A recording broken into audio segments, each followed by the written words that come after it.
Evening, everyone. We'll get this meeting going. First item, call the meeting to order.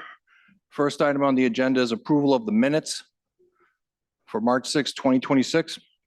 Are there any edits to those minutes? Commissioner Coop?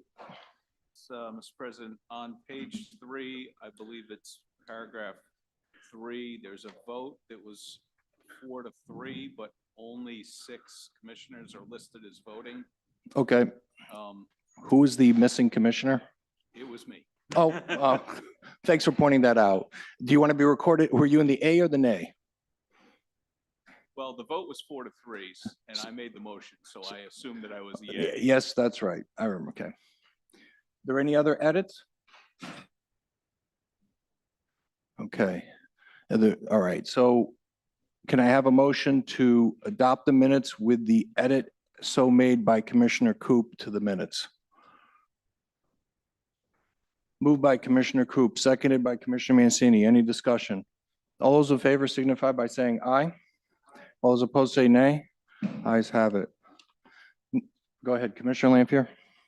Mr. Chairman, I was not at that meeting, so I abstained from voting on that So matter. Commissioner Lanfear will be listed as abstention on that vote. Next item on the agenda is Knights Corner Development. Is the applicant here and wishes to be heard on this extension?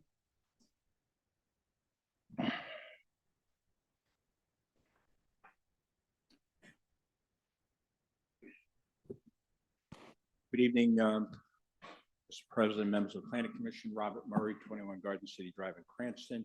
I'm here tonight on behalf of the developer applicant, 333 Main Street LLC.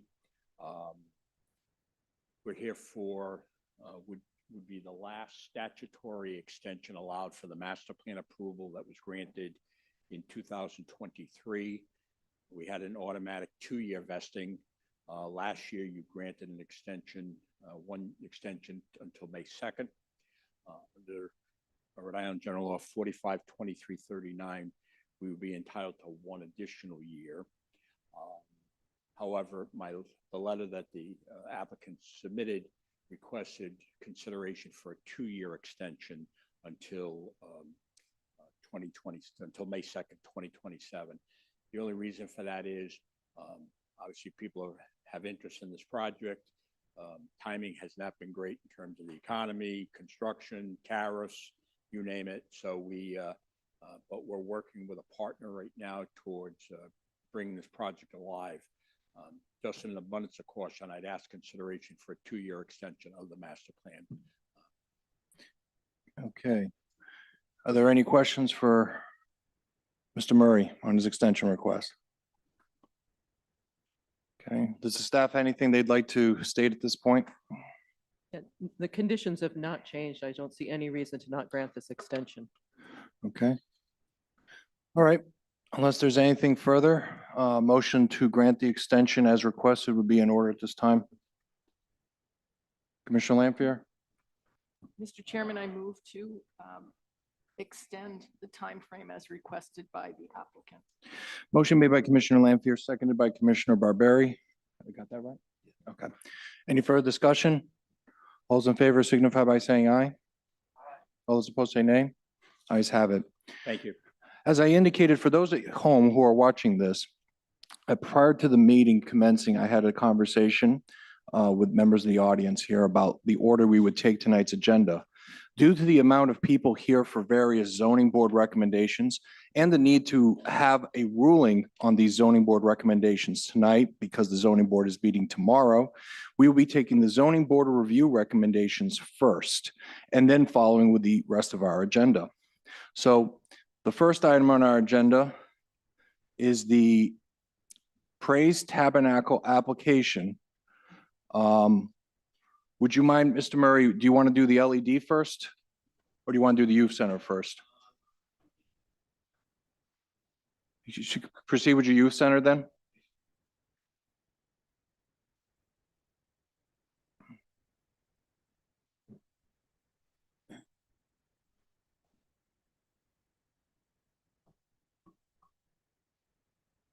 Good evening again, Robert Murray for the record, 21 Garden City Drive in Cranston. I'm here tonight on behalf of the Praise Tabernacle Church located at 330 Park Avenue. This first application before you, there are two applications.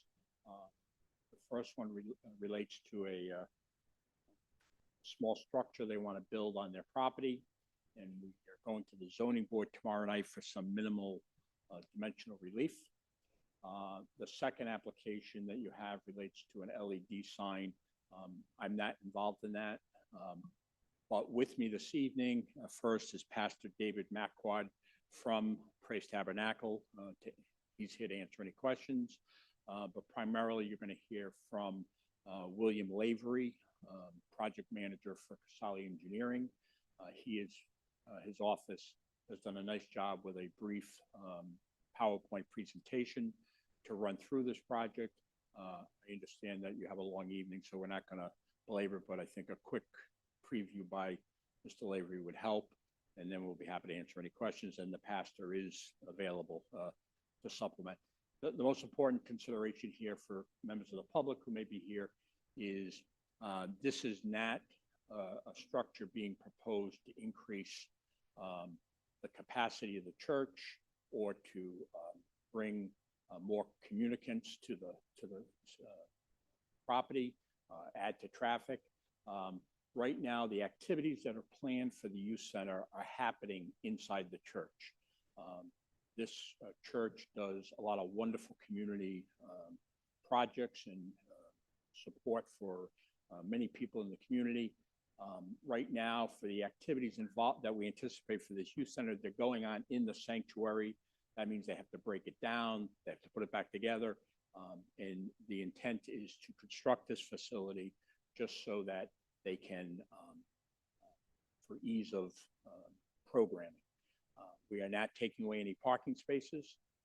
And like I said, there's just two forms of dimensional relief that Mr. Lavery will go over. But I just want to underscore, this is not to allow for a great expansion of the church. They try and work with the neighborhood. I know there's been some communication about traffic. This used to be the temple, as members of the commission may know, and they've tried to work with the surrounding neighbors and streets to minimize any inconvenience. Can you we actually have check parking if your teams. mic is on? It Okay. is on. I'm sorry. I apologize.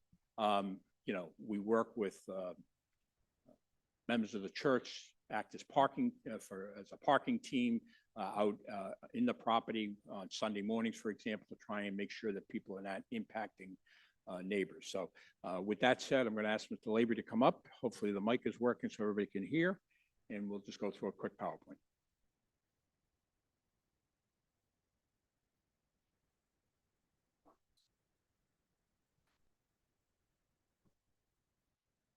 Yes, if you can put, please.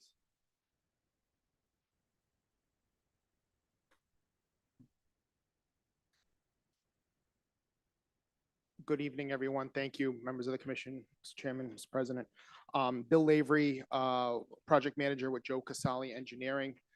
As Attorney Murray said, just looking to run through a quick PowerPoint just to show the commission the project at hand here. So project location, where we are in the world, we got Warwick Avenue, Park Avenue, Route 12. And that's the subject parcel, AP 4-5, lot 150. It's just shy of 53,000 square feet, completely in the A6 zone. Zooming into the property, you can see it's completely surrounded by frontage. The existing church building, Praise Tabernacle, it was previously a Jewish synagogue before this, so it has a historical of always being a house of worship. We showing the A6 zoning setbacks for the parcel. And what we're proposing here is 3,800 just shy of 3,900 square foot building, one story with a basement, basement for storage purposes.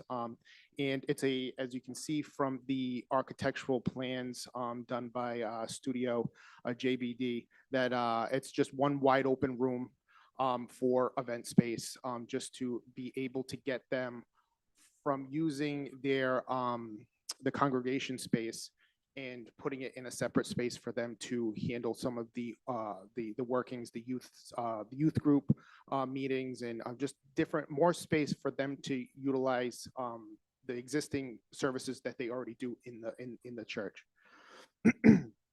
Just a couple elevations of what the youth center is anticipated to look like. Some windows and rolling doors to have some of it open at some times of the year. Also, that you can see the stairway that gets down to the basement for tables, chairs, anything that they have or need extra storage for. And that is also a rendering of what it is anticipated to look like off of that side street, Sunset Boulevard, and back of the current church. So tonight we're here for recommendation for a zoning relief. We got two requests for zoning relief. We're asking Sunset Terrace, 4.06 feet of relief, and that is directly correlated to locating the building in the same plane as the existing building. That existing building currently has that 4.06 projection into that setback. And then the second zoning criteria that we're looking for is impervious lot coverage. So we are for impervious lot building coverage. So we currently are 0.5 pre-existing non-conforming condition, required 30%, we're 30.5%. We're looking to increase to 37.8%. And with that, we know with the impervious areas, basically the building will be additional impervious area. We are adding in a underground infiltration chamber system for drainage to compensate for any of the increase in impervious area that's proposed building will create. So we did do soil testing for the infiltration system. We had 84-inch water table, sandy soils. That system is currently in DEM for underground discharge permit. And you can see from there with the discharge rates and volumes that we are proposing a reduction for the stormwater that was in the impervious area that was created by the building in itself. So that's a basic overview of what we're asking for. Again, the two zoning criteria that we're asking for is that front yard setback and the building lot coverage. Okay. Thank you. Are there any questions? I'll have a quick question for you. Yes. You may not be able to answer it. You can have somebody else answer it. The application indicates that what's going on here is the youth center is going to host the activities that are going on in the church. And that there's no impact on off-street parking. I see that you're not taking away any off-street parking, but you don't believe you need additional off-street parking? You don't believe there'll be additional activities than that are occurring right now at the church? Yeah, I can bring up Pastor Dave to explain more in depth of what the services are and what is there, but Okay, the understanding is no, there is no No, okay. increase in parking. I'll ask you, before Pastor Dave comes up, your stormwater analysis and permit that you'll be granted will be granted by DEM? Correct. Okay. And will also be submitted to the town engineer, the city engineer as No, well. I understand, but it's going to have to get approved by DEM. Correct. All right, okay. Any subsurface drainage requires a permit from DEM. Okay, thank you.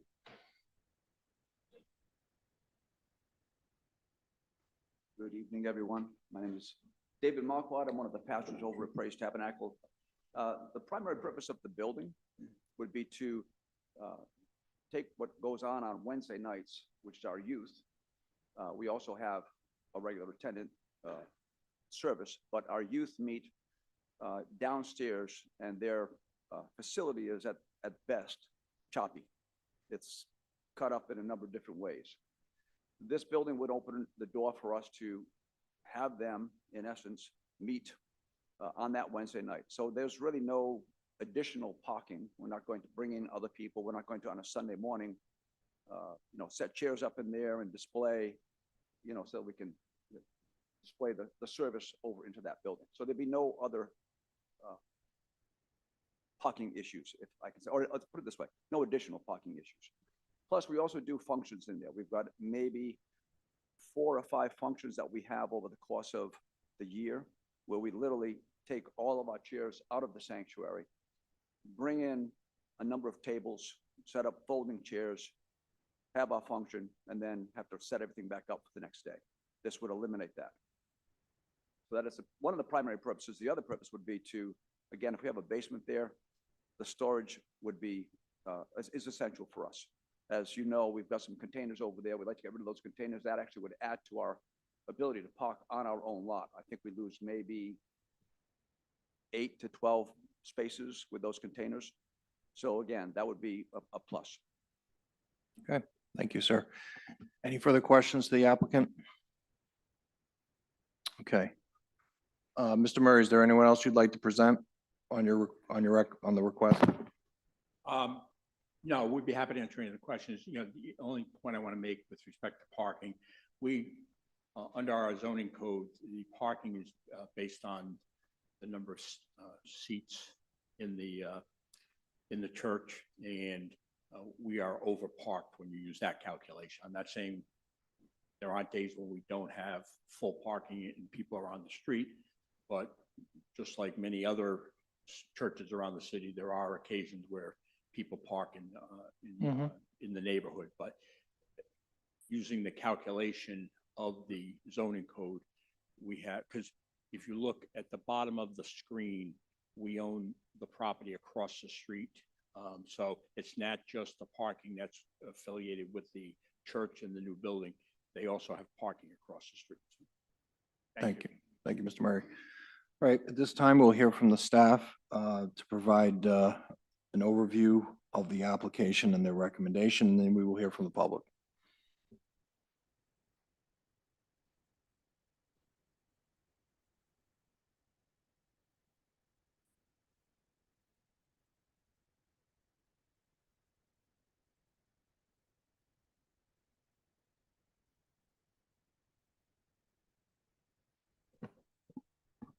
So I'll just quickly restate the relief that's required. So for maximum lot coverage, the requirement for this zone, which is A6, is 30%, and the proposal is 37.8%. And minimum front setbacks for this zone are 25 feet, and the proposal is 20.94, which means 4.06 feet of relief.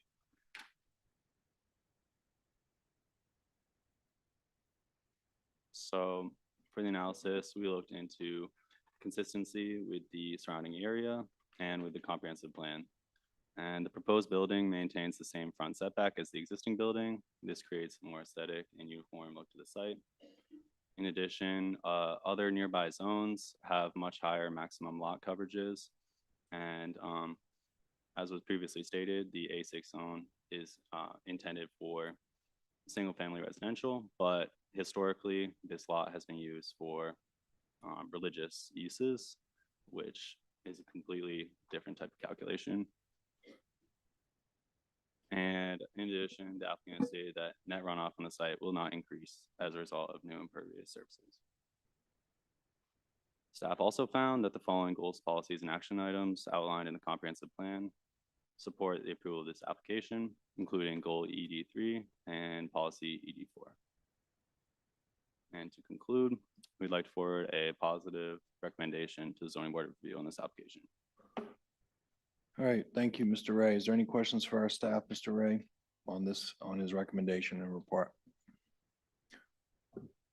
Mr. Director Mr. Carrera. President, just one quick question regarding the front setback.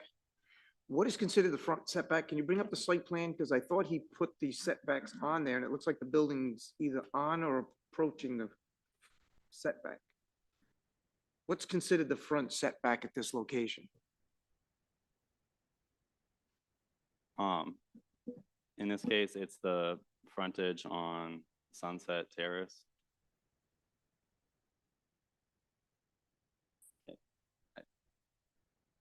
Or zoning requires them all streets. Otherwise, they would need relief, which they're requesting. Okay, so the property line is the back of sidewalk as it's presented? It's not behind that? Okay, thank you. Any other questions for Mr. Ray? Okay, seeing none, we will now go to public comments. Let me explain to the public. This is on the positive recommendation on the youth center. I know many of you here to talk about the LED. That is not right now before us. We will deal with it in just a few minutes, I assume. So if you have anything you want to say about the youth center, now is the time to come before us. And please remember, this is we make a recommendation. The zoning board has final decision-making authority on this matter. Please state your name and address, and then you can begin. Good evening, ladies and gentlemen. Thank you. My name is Marcia Layden. I live at 38 Sunset Terrace, and I come representing the neighbors of Praise Tabernacle within 400 feet radius of their plot. I would recommend, and it is the will of the neighbors, that you refuse permission to Praise Tabernacle and refuse the variance that they are seeking. They moved into our neighborhood back in 2012.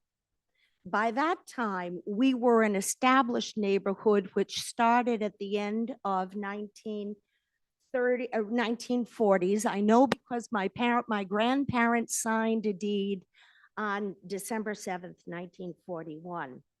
So my family has been there. I have been invested in this since then. My neighbors are too.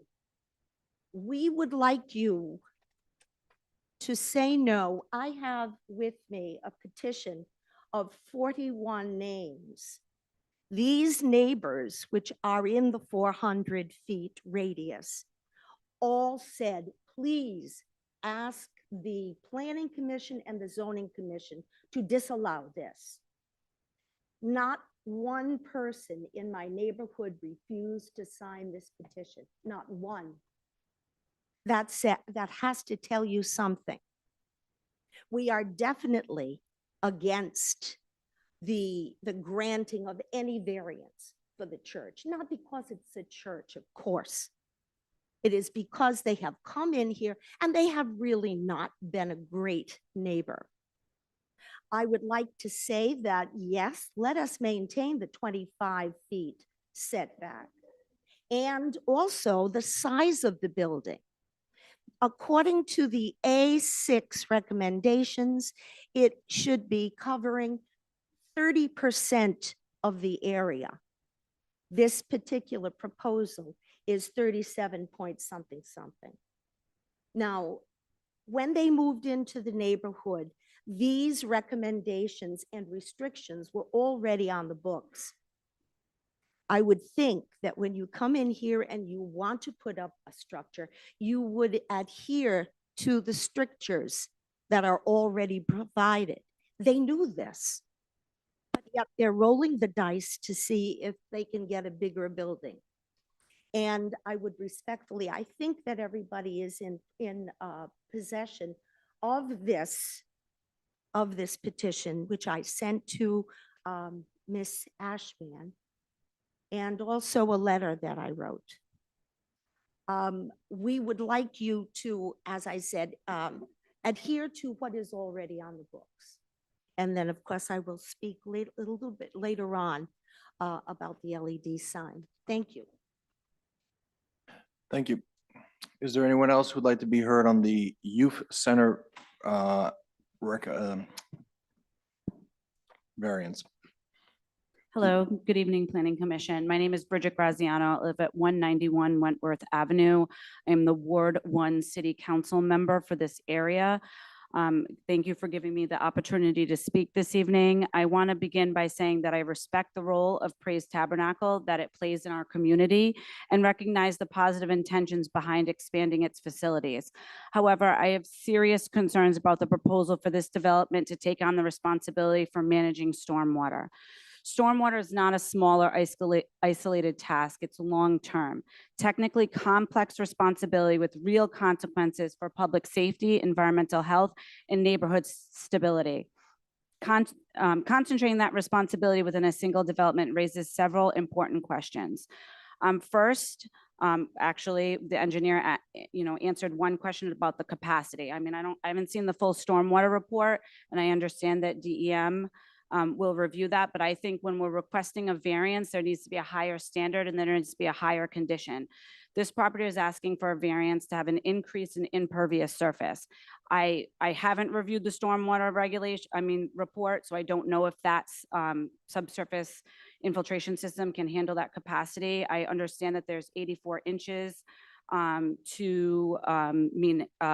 seasonal high groundwater, but I don't know how large the system is and whether or not it meets 4 feet or it gets closer to 2 feet and needs a mounded system.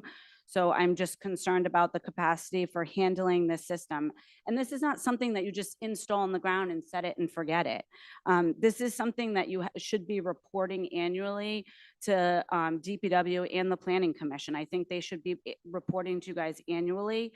And I think there should be conditions set on this variance. I don't understand why we're accepting a menial level of stormwater management when we have a parcel that is requesting increased impervious capacity. These are things that we should consider and take accountability for. There's ongoing inspections, upkeep, costly repairs. Who's going to be responsible for this maintaining in the future if this ever changes hands again? And how do we know we will know, I guess, at some point from DEM, but how do we know at what level we're managing stormwater? What are the precipitation rates? Are we preparing for climate change? Are we using NOAA Atlas 14 precipitation rates? Or are we using substandard 6.83 inches for a 100-year storm? Like, where are we at with this? I think when we're asking for a variance, I think we should take into consideration what they're asking for, and that includes proper stormwater management. I also strongly believe that we should be asking them to manage the entire site. So the city of Cranston has a NIPDES permit, National Discharge Elimination System permit, and that permit requires the city to manage their MS4 system. That's their municipal separate stormwater system. That requires management of that. And their site now discharges, it has technically illicit discharge that discharges into our MS4 system. And so we can't possibly manage everyone's impervious surface. We just keep adding on and adding on. And there's no accountability when we add additional impervious surface to our lots.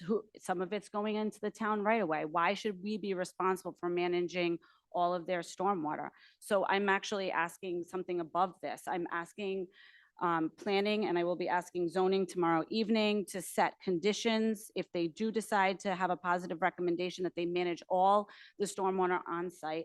I'm asking that they manage it at a higher rate than maybe DEM, and I think that is only reasonable for our residents. We have flooded streets, we have filled catch basins. It costs us more and more money for the city of Cranston to clean out their catch basins annually. And I don't think it's fair that we have to manage their salt water and their sand into our system.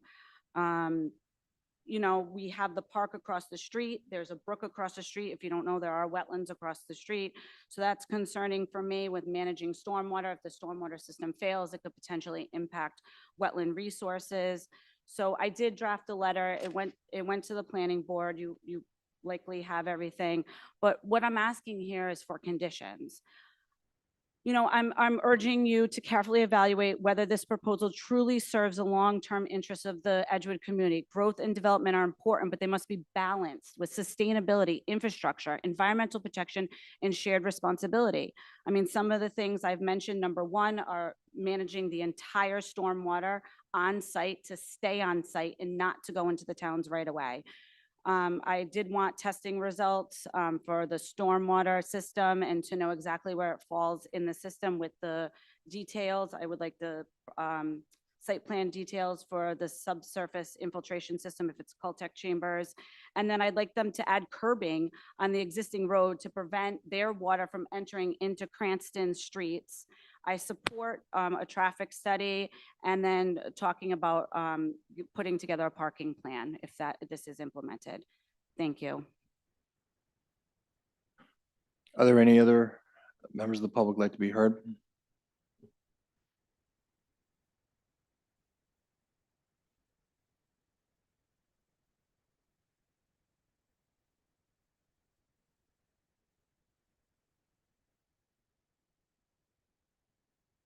Okay. Sorry, Faith Chybowski, 42 Sunset Terrace. I just wanted to speak on a couple of things that I heard this evening. I have no issue with the youth center itself, but I have a lot of concerns about parking. There's regularly cars parked on both sides of the street on Sunset Terrace, which makes it really, really difficult to back out of our driveways.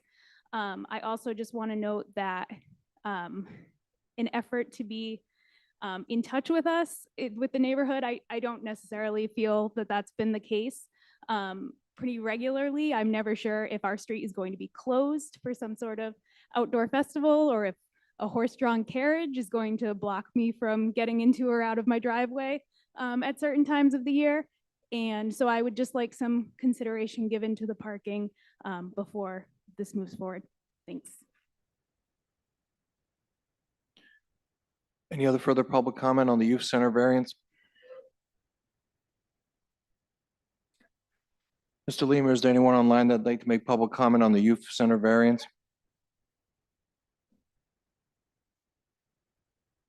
I see no public comment online.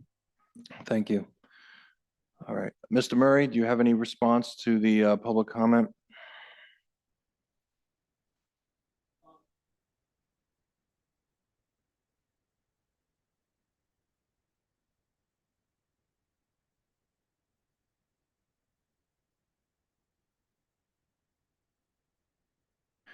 Are there any questions for from my fellow colleagues to Mr. Murray, the applicant? I just have a couple of quick things. Mr. Carrero?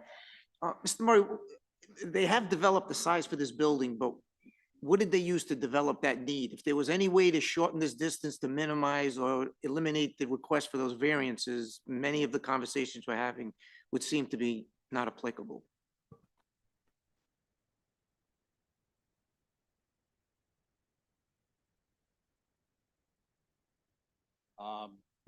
I apologize. The architect is not here this evening. With respect to the setback, I think there was from an aesthetic point of view, they wanted to match the property line there. The area that this building is going in is not, we're not giving up any parking. We are, and they designed the youth center based on the needs of the church. And obviously we added to the coverage on the lot. We're slightly over now, and that was a decision that was made before my involvement. The architect working with the pastors of the church determined that this was the appropriate size building for their needs.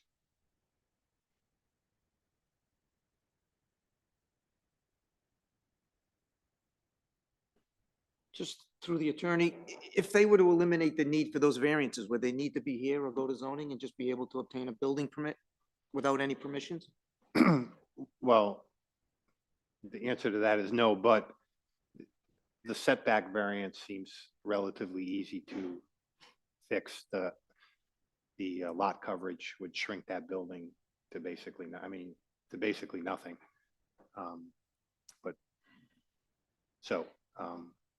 The answer to that is if they didn't need any relief, they wouldn't need to be here. But looking at the plan, it looks like there's, the building would be 5 square feet if they wanted to meet the lot coverage requirements. Okay. Any other further questions for Mr. Murray? Thank you. Okay. Mr. Wright, could you put the recommendation up on the screen? Any further discussion from my colleagues on this variance request? I'll just make a comment before we vote. Generally, I always appreciate public comment and I take it into account whenever I make a decision. And here I just want to address a couple of things I heard. Stormwater. What's my understanding under the law, we can only require that there's not new net runoff. And we have heard evidence that they have presented, they're getting a permit from DEM and that their plan will actually result in less net runoff. So I don't feel comfortable at this point going beyond what I feel I can do legally. You can address this to the zoning board tomorrow if you feel that I am legally erroneous here on this.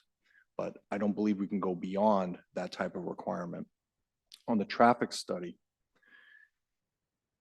I have been informed that this is basically taking the youth center, the activities that occur in the church, and putting it in a youth center. I don't see a material change in the traffic that exists there now if all they're doing is taking the activities in the church and putting it in the youth center. So I'm not sure a traffic study would be warranted under those circumstances. Third is the issue of parking. I sympathize with the residents about the parking issue. I live on a street and down my street is Immaculate Conception Church. I know when to drive by there and when not to drive by there for purposes of traffic. I, of course, on a road that was built in the 1960s, not in the 1930s or 40s. So there is a material difference. But I find them in general, I have no problem with having a church in my neighborhood. And what I understand is that they meet the parking requirements now. If there are issues with the parking, this is something that could probably be addressed. You could bring it up to the zoning board, who has the power to impose conditions. We provide recommendations, positive, negative, or no recommendation. We don't have the power to impose conditions. Potentially, we could recommend a condition. But based on the evidence I have here, I don't feel comfortable making a recommendation with a condition because of the topics that I felt was addressed by the public. And then I think they have been addressed to my satisfaction legally. So, but if you want to go beyond, you'll be able to go to the zoning board. And this is only about the youth center. Any of my colleagues have anything further they want to say at this time? Commissioner Lampier. I just want to, Attorney Marcella's comments made me a bit curious. In order to come down to the 30% and not need a variance, how much of that 3,800 square feet would need to be removed? All of it, All of it? because they're already at 30%. But that building lot coverage is partly there to address stormwater. So they're proposing engineering solutions to compensate for their design. Yes, I understand that. I Yeah. just wanted to know. So that they are in the presentation, for building lot coverage, just looking at that one lot, they're already slightly non-conforming. So they'd Thank get you. zero new building. Any other comments or questions? Just Solicitor briefly, because Marcella? I know we got a lot of people here. The 30% lot, this is an A6 zone. Obviously, churches are allowed everywhere, but the 30% lot coverage is really geared toward residential structures. And that's where they get the 30% from, because residential structures wouldn't have that type of drainage. So although churches are allowed in residential zones. So in commercial sectors, obviously the lot coverage is larger, right? It can be setbacks are smaller, lot Right, coverage exactly. is greater. Yes. Right, okay. Any other further questions or comments from my colleagues? Okay, if not, a motion would be in order. I'll make a motion to accept the positive recommendation of the planning staff to go to the zoning board. Motion, positive recommendation made, motion for it by Director Carrera. Was there a second? Seconded by Commissioner Exter. Is there any further discussion?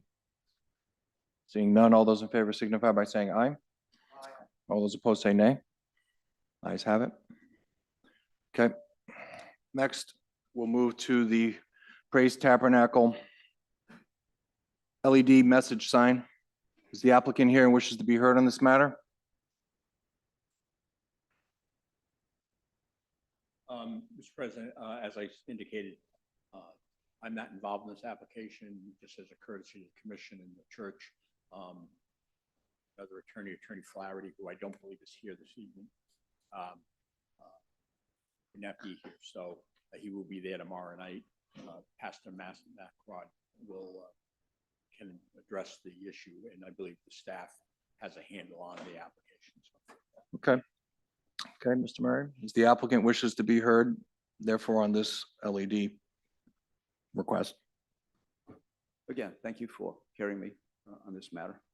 Just state your name and address. David Marquardt, pastor at Praise Tabernacle, one of the pastors. The purpose of the sign is, in many cases, we have, it's interesting how many people have come into our church not knowing that it's a church. We've had people come in and say, what is this place? And we like to, obviously, we want to, I know it was referred to that we're not good neighbors. That's not ever been our intent. But this sign is, we could use it in many different ways to, in essence, let people know who we are and what we do and what is going on at the church at different times. We have, if you look at the setback, it's clearly set back. It would not in any way, shape, or form, if you're sitting there at that corner, it will not block your view. We have, again, properly set it back so that it's not going to be an issue there. Obviously, it'll be seen by people coming down the road. If you look at the number of eyeballs that come down Park Avenue, there's a tremendous number of people that travel that road on a regular basis. So our goal is, in essence, to showcase who we are, what we do, and to let those that are going by have the opportunity to know those things and possibly come and visit the church. Okay, is there any questions for the pastor? I'll just ask a quick question, Pastor. Is there any LED lights in your immediate area right now? Define immediate. Within 200, 400 feet? I don't believe so. Okay, thank you. All right, as the applicant, staff? All right, so the proposal is to construct a freestanding sign, double-sided LED messages within the corner setback.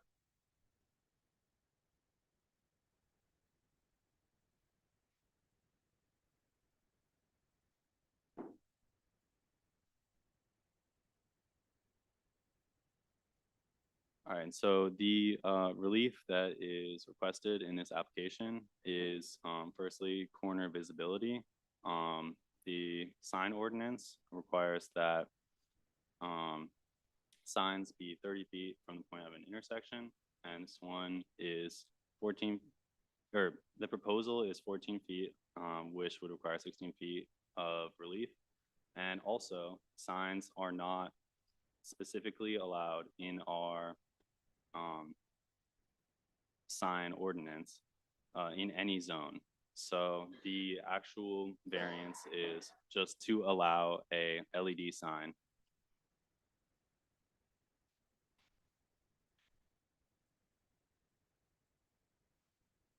So staff reviewed the application in consideration with the compatibility of the general character of the surrounding neighborhood and found that it is out of character beyond uses on the site and the surrounding area. Digital LED signage can be visually overwhelming and may create a sense of clutter or sensory overload for passerby drivers. This can distract from the overall visual aesthetic of an area, even if it is an industrial zone located near the highway. It's in planning staff's view that LED signage distracts from the overall visual aesthetic of Cranston.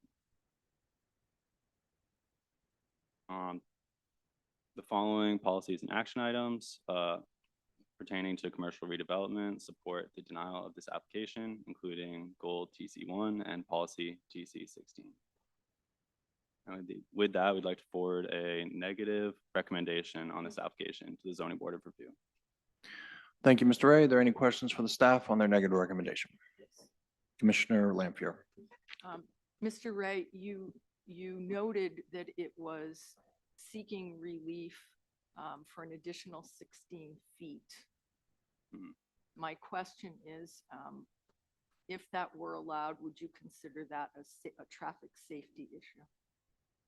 I think, yeah, that would be a consideration. And would you be willing to add that to your, one of the reasons for your recommendation, your negative recommendation? Well, Ms. Lampier, you can certainly put it in the motion, in your motion, rather than having him add it to his report. Thank you. Okay. Any other questions for Mr. Ray? Okay, seeing none. We will now take public comment on the LED sign. Please come up, state your name and address. Hi, Marcia Layden, 38 Sunset Terrace. The rest of my neighbors would request that you deny permission to put up the LED light for many reasons. First of all, I don't know if the dimensions were spoken about. The sign is going to be 12 feet high, 12 by 4.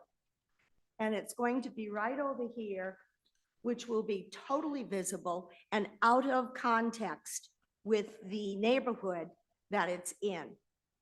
Now, not only will this be visually jarring and really ugly, in my estimation, but it will be a distraction. It's going to be a distraction for motorists.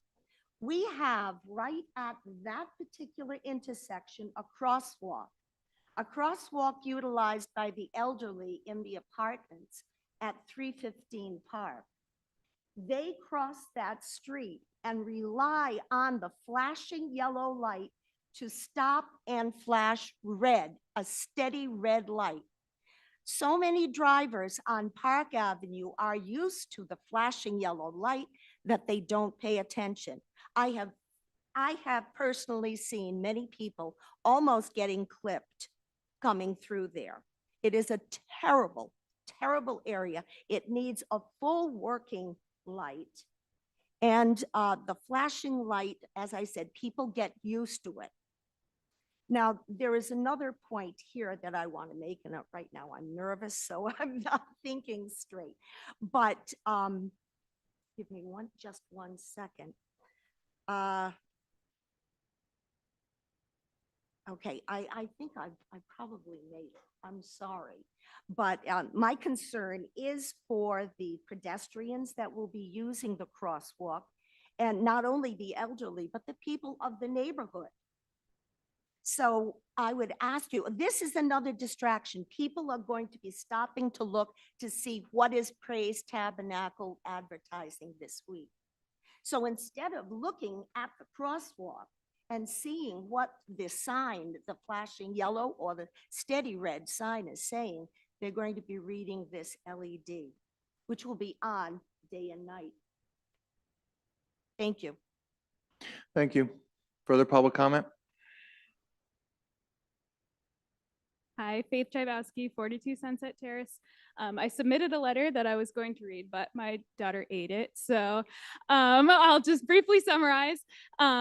Like my neighbor Marcia, very concerned about the crosswalk and the fact that folks are already not looking at that traffic light, but I am most concerned about cars that park along Park Ave between Mill Street and Sunset Terrace.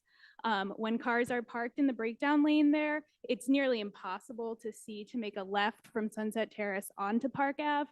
I'm not sure how they can say that the sign wouldn't further impede visibility. And as I think about my daughter walking to the park or to school and knowing that people already blow through that traffic light in that crosswalk, I'm very concerned about people not being able to see her because of the sign and the large number of cars parked there in the breakdown lane.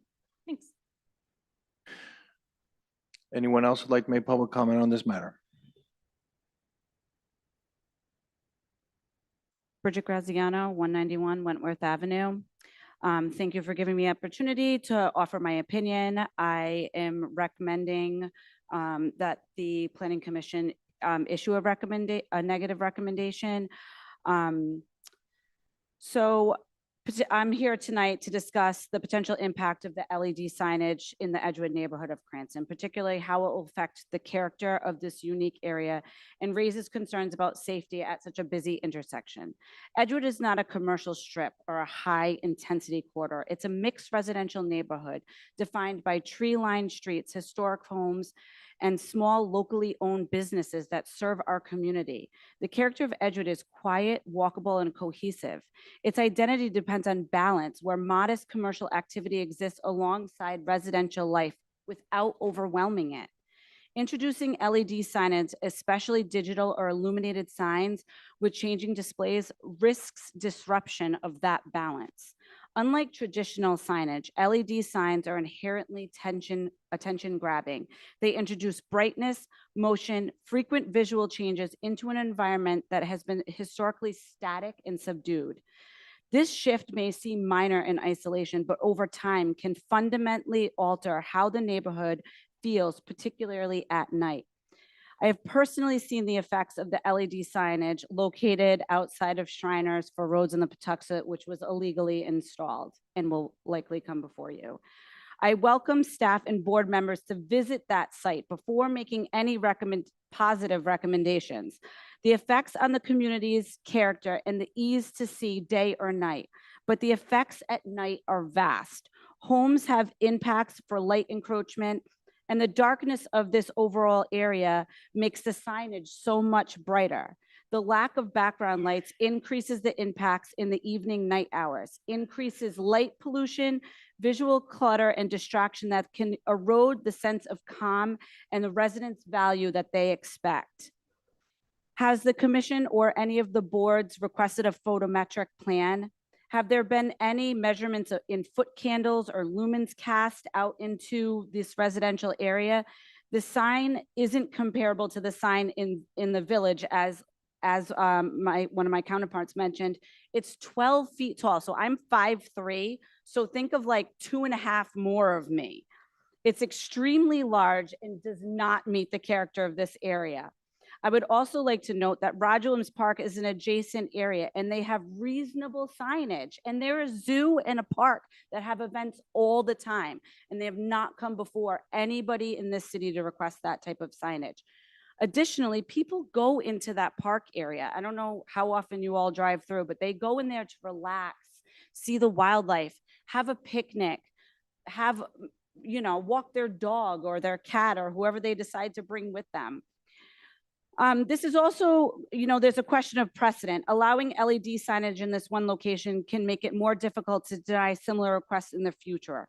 Gradually, this could lead to a corridor that feels more commercialized, less residential, changing Edgewood's identity in a way that may not align with long-term planning goals.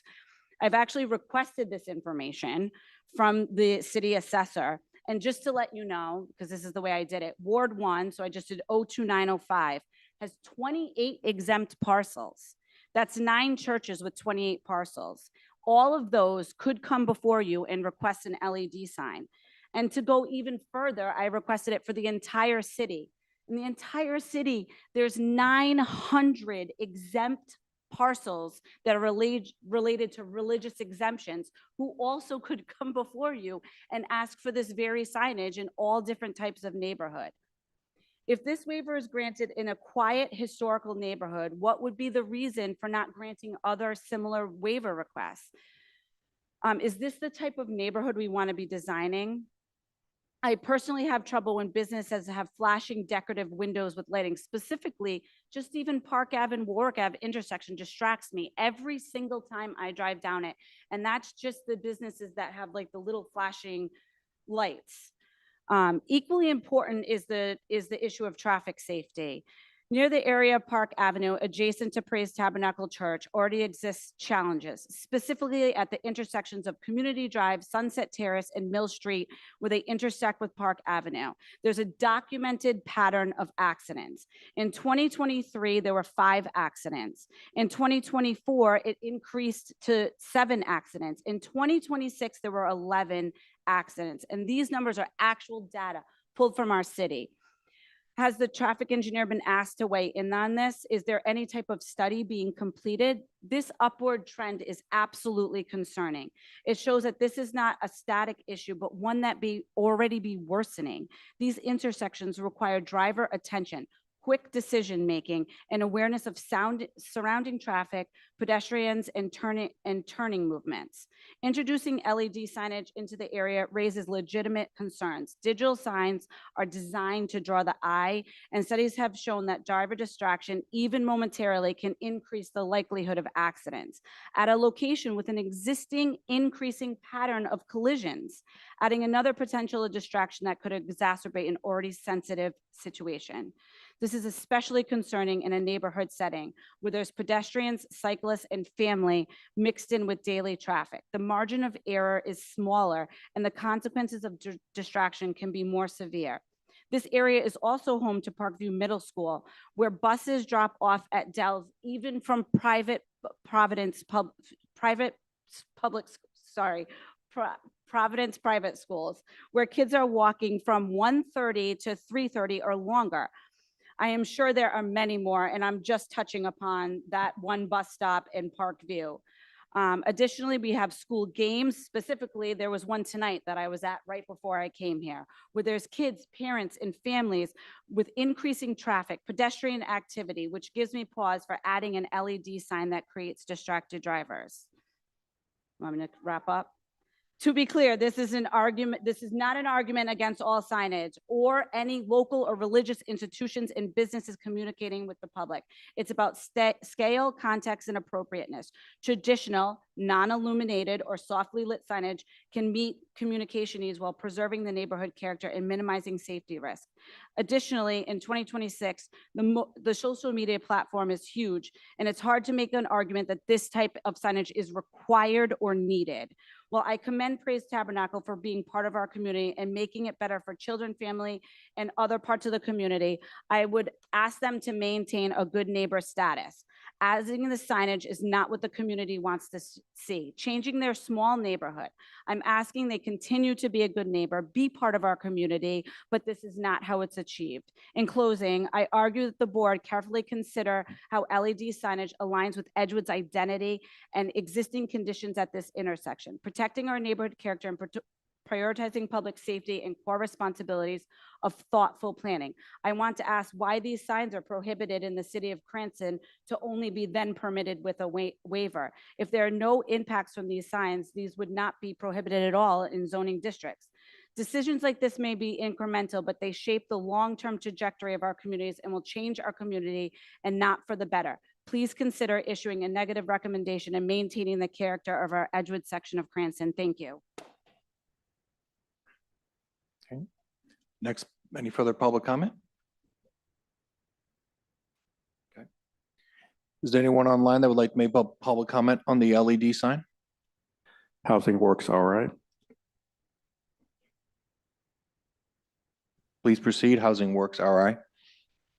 Hi, it's Annette Bourne from Rhode Island, from 51 Community Drive. I'm sorry, when I join Zoom, it joins through my work. Anyway, Annette Bourne, 51 Community Drive. I greatly appreciate both my neighbors and Councilmember Graziano's remarks.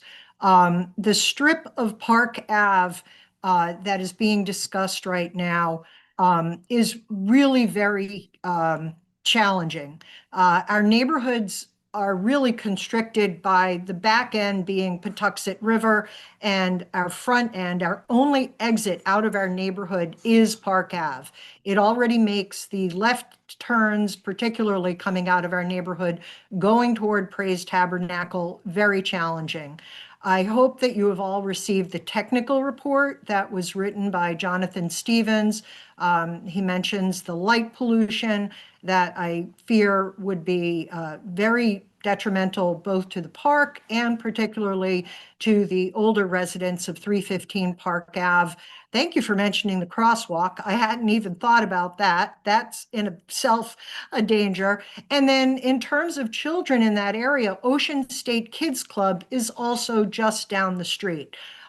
This whole discussion regarding the sign has made me really think that I would like to actually ask the Tabernacle if they want to be a good neighborhood, a good neighbor, to please maybe consider, or maybe the city should require a police detail there on Sundays during their services, because their parking overflows, not just their additional parking lot, but our streets in general, and the on-street parking that is Park Ave. I don't believe that's a breakdown lane. That's allowed on-street parking, which makes the left-hand turn even more impossible. So I would really ask the Plan Commission to support the staff's recommendation for a negative recommendation going to zoning. Thank you. Mr. Lima, is there anyone else like to make public comment online on the LED sign variance request? I see no other public comment. Thank you, Mr. Lima. Does the applicant at this point would like to respond to any of the public comment he has heard? Okay. All right. Mr. Ray, you have the recommendation up. Are there any other questions for the staff on this matter? Okay. We can now proceed to discussion before we go to a motion. Any discussion? I'll just state, I usually don't have strong opinions on signs because I think I can ignore them. I don't like buying things, and that's how I ignore signs. But blinking signs at night, glow-in-the-dark signs at night, I know is annoying. And I've never voted for one that has not already, if there's an LED sign not already there in the neighborhood. What generally has happened historically is that the commission votes against these, makes negative recommendations on LED signs, and the zoning board sometimes votes for them, okay? So your battle will be tomorrow on that. But my point on this is there is no LED signs in this area. And on top of it, it's a residential area. This is an A6. Personally, glow-in-the-dark, blinking signs don't belong in residential neighborhoods, period. Actually, I would even go so further as that in the staff recommendation report, we should be citing goal LU-6, which is to protect and stabilize existing residential neighborhoods, because nothing can, I don't think there's a lot of people that want to live in a neighborhood with a blinking glow-in-the-dark nighttime sign out their bedroom window. But I'll just see what my fellow commissioners want to say, because I'd add that point as well. Commissioner Coop? Mr. President, just very quickly, I'm gonna get on my soapbox because there were several city council members here, although I don't see them at the moment. The reason we talk about this, I think, so often is because the city council has never passed an ordinance that addresses LED signs. And if they would do that and give us some guidance, it would, I think, make it a lot easier for the residents, for the businesses, for the planning commission, and hopefully for the zoning board. So please, city council, give us some guidelines on what you think about LED signs. Okay. Any other further discussion? Okay. Seeing none, some type of motion be in order at this time. Commissioner Lampier? I would move that we accept the staff's negative recommendation with the following amendment. After surrounding neighborhood, I would add, it is not compatible with the general character of the surrounding neighborhood and would not protect and preserve the existing neighborhood, period. Okay. And one additional, the application would negatively impact pedestrian and vehicular traffic safety. Okay. And then pick up, staff therefore recommends. Does the staff understand the amendment? Yes. Okay. All right. Is there a second to Commissioner Lampier's recommendation, motion as amended? Commissioner Mancini seconds it. Is there any further discussion on this? Okay, vote time. All those in favor of a negative recommendation, please signify by saying aye. Aye. All those opposed say nay. Okay, it's unanimous, ayes have it.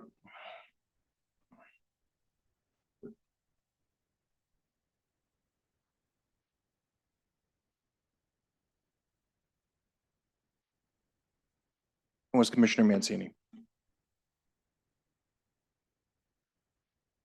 I'll move to the next item on our ZBR agenda, which is the Dalio, Mercado, and Roosevelt Associates application in 3 Fontaine Ave. Is the applicant here and wishes to be heard on Dalio, Mercado, and Roosevelt Associates? I do not see the applicant here. Will the staff make their presentation?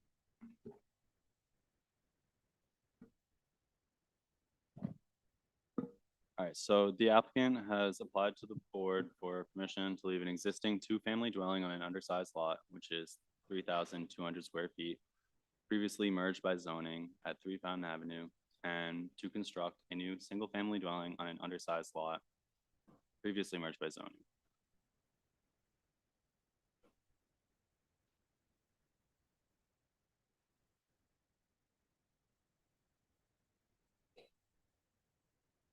So the relief requested is for setbacks and lot size. I'm not going to go through every single one, but as you can see, it's front, side, and rear setbacks and minimum lot size relief for both parcels. And this was a table of statistics that were requested by the commission.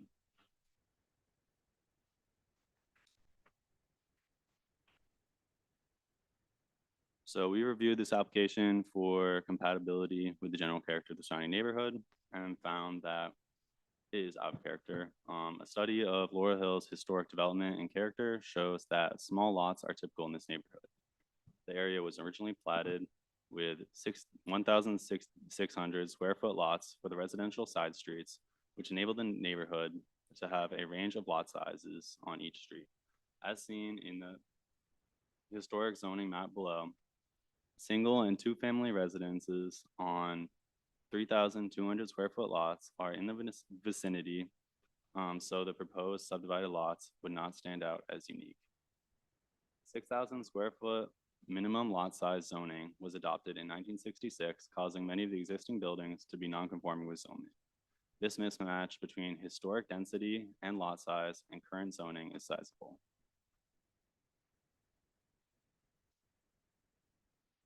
We found that following goals, policies, and action items outlined in the comprehensive plan pertaining to residential redevelopment support the approval of this application. Goal H4, promote housing opportunity for a wide range of household types and income levels. Found that current zoning does not match historical development patterns in Laurel Hill, and non-compliance with zoning does not necessarily indicate that the project is not consistent with the comprehensive plan. In addition, policy H4 and policy H9. But we concluded that the proposal is not compatible with the general character of the neighborhood and does not, but it does support the goals and policies of the comprehensive plan. We'd like to forward a negative recommendation on the application to the zoning board of review. Thank you, Mr. Ray. Are there any questions for Mr. Ray from the commissioners? Mr. Ray, just a couple of quick questions. I will be supporting your recommendation, but I just want a couple of facts. In your report, you state the median density of the area, 200-foot area is 10.91. What is the density that would be resulting if this was actually approved? About 20 units per acre. Yeah, I had a calculation about 20.42, so about almost double. Right, Mr. Ray? Yeah. Okay. All right. Any other questions for Mr. Ray? Just one quick question. Do we require an MLC or proof that taxes are paid or current with these applications? Yeah, it's part of the checklist. I only ask that because one of the applicants is Roosevelt Associates RIGP, which usually, to me, is usually a tax title holder. But they didn't, maybe it's the assessor didn't catch up with a redemption of a tax title, but they do have an MLC in the file. I believe so, yes. Okay, all right, thanks. Okay, any questions for Mr. Ray? Okay, we'll go to public comment then. Is there anyone here that wishes to be heard on the Fontaine Ave application? Seeing none. Oh, I'm sorry. Go, I'm sorry. Hi, my name is Marie Monti, and I live at 25 Fountain Avenue, which is one house away from this piece of property. I don't see how they could put a house on that small lot. They're using that parcel right now for parking for the two-family house that's there now. And it's just going to make too much of a congested area for us. So I am just representing some of my other neighbors, and we are against this. Thank you. Thank you. Anyone else here who wants to be heard on this? Okay. Mr. Lima, is there anyone online that wants to be heard on Fountain Ave? There is no public comment online. Okay. Any final questions for Mr. Ray before we proceed? I see none. I'll just make a comment that I will be voting to support the negative recommendation. This is clearly too much density for this area, and we heard even public comment to the effect that that place is used for parking. There will not be adequate parking. So, anything further? Okay. That'll be a time for motions. Commissioner Lampier, I move that we accept staff's negative recommendation. is there a second to Commissioner Lampier? Seconded by Commissioner Barberi. Any further discussion? Seeing none, all those in favor signify by saying aye. And those opposed say nay. It's unanimous. Ayes have it. Negative recommendation. Next.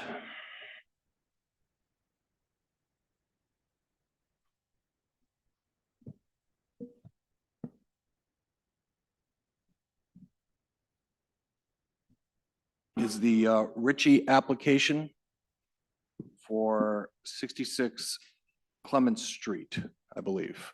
Is the applicant here and wishes to be heard?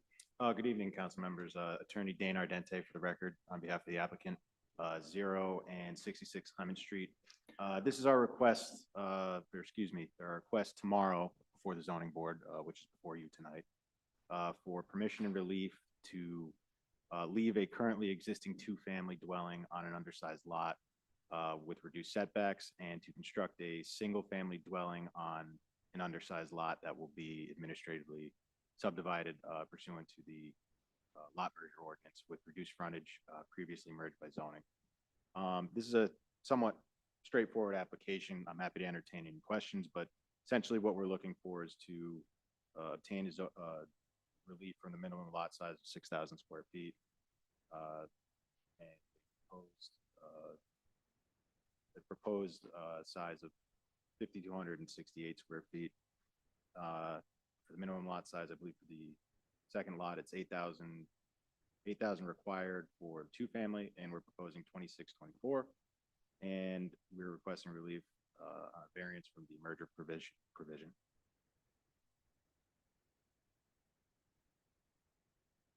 Okay, are there any questions for the applicant?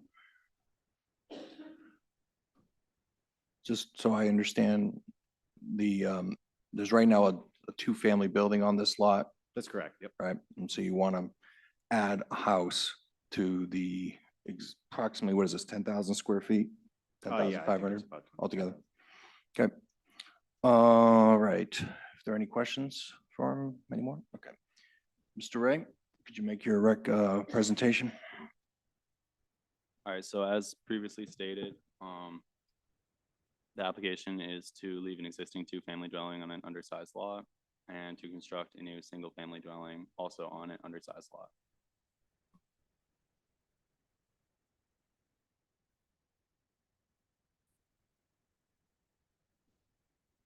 So this is in a B1 zone, which has a 6,000 square foot minimum lot size for single-family dwellings. And the lot where the proposed single-family will be is 5,268 square feet. And where the two-family currently is 8,000 square feet is required for a two-family, and the lot is 5,376 square feet. And they are currently merged, which requires a variance from the substandard lots of record and lot mergers provision. Some additional statistics.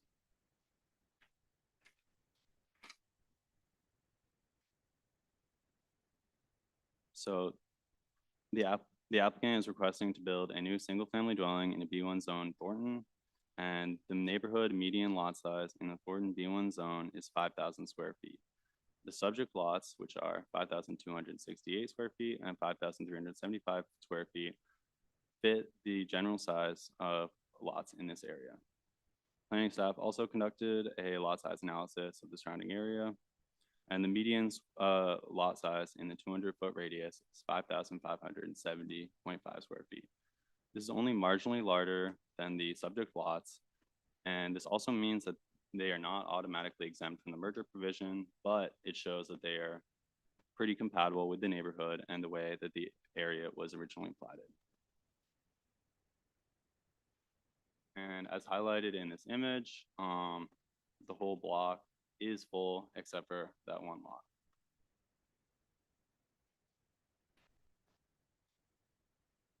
Staff found that the following goals, policies, and action items outlined in the comprehensive plan support the approval of this application. Goal H2, policy H3, and policy H5, and policy H6. And with that, we'd like to forward a positive recommendation on the application to the zoning board of review. Thank you, Mr. Ray. Are there any questions for Mr. Ray? Mr. Ray, just so I again go through this, numbers matter to me when I do density calculations. As you had on the page is 1227 is what this would result in. And the existing area is 10.18. That's correct, right? All right. And the FLUM is actually 10.89 for this area, right? Great, thank you. Any questions for Mr. Ray? Okay, first, is there any public comment on this application? I see none in the room. Mr. Ray? Any online? Excuse me, Mr. Ray, Mr. Lima. There is no public comment online. Okay, thank you. Any final questions for the applicant? All right. I see none. Okay. All right. Let's see, discussion. Anyone have anything they want to say? I'll just say I will not be supporting a positive recommendation here. My colleagues would know this well about me, is that this exceeds not only the density of the FLUM, but exceeds the density of the existing neighborhood by one full unit. Density has its problems, and I believe that it is contrary to the comprehensive plan, which basically says under LU 18, we are to maintain the existing density of the neighborhood, and this exceeds that and exceeds the FLUM. So I will not be supporting a positive recommendation here. Okay.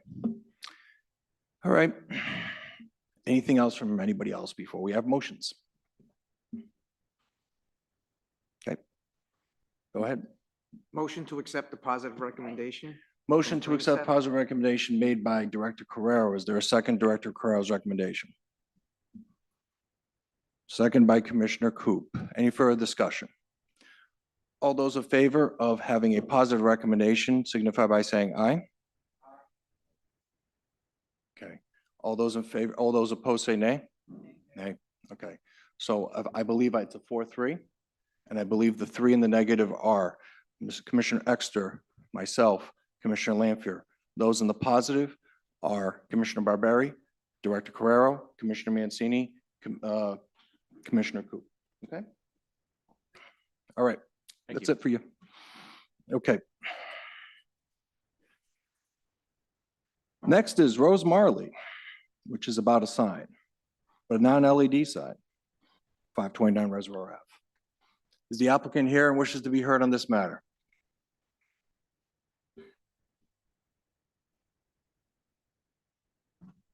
Just very quickly, Mr. President, thank you very much. The staff has recommended positive recommendation for your consideration. This is the former Heritage Liquor Store at 529 Reservoir Avenue.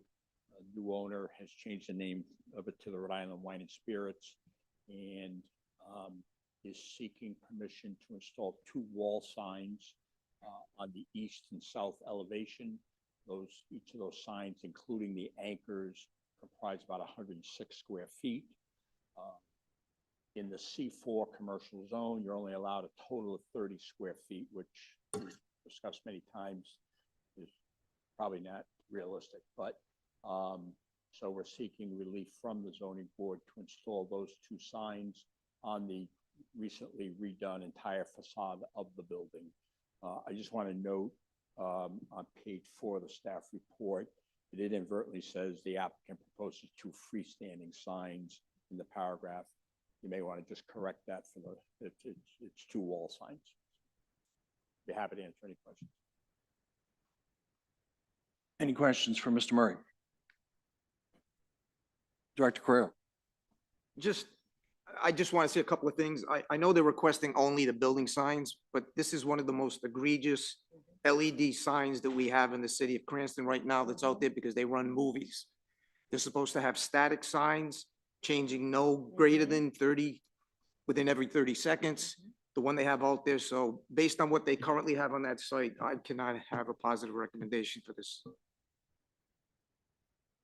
Okay, Commissioner Barberi?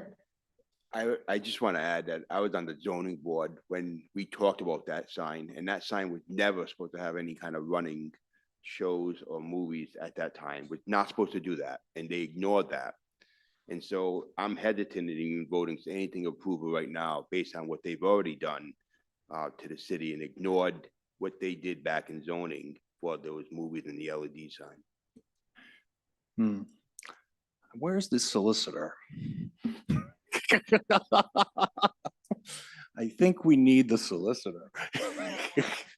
I know you're going to have something to say. I'm just going to say, I'd like to have the solicitor here. That's fine. So we could, say if he should have heard that, and then you can respond and we have this whole conversation. Do you see what I'm saying, Ms.? Yeah, sure, yeah. Is it, Mr. Murray, is it the same owner? You said it's under No. new ownership. We are now 2 owners away from the application that Mr. Barberi refers to. Is the message board still operating as It is. described by my fellow commissioners? It is. And it's referenced in the staff report. Are there any other, Commissioner Mancini? And as I always say, I have a 17-year-old boy that's driving and I don't want him distracted by these LED signs that are constantly changing in the city of Cranston or surrounding area. I'd be happy to comment if you want me to wait for Mr. Marcelo. Yeah. Is there any other questions or comments for Mr. Murray? Okay, go ahead, Mr. Murray. No, I just want to say, I hear you. That's an enforcement issue. And I would invite the planning commission to direct the planning staff to speak to the zoning official about that. That sign is not before you this evening. You're only asked to make a recommendation on the wall sign. It should be based on the merits of the application. Is the wall sign that's proposed here proportional and acceptable for the various frontage that they're seeking? If you want to punish the applicant, do it through the enforcement vehicle.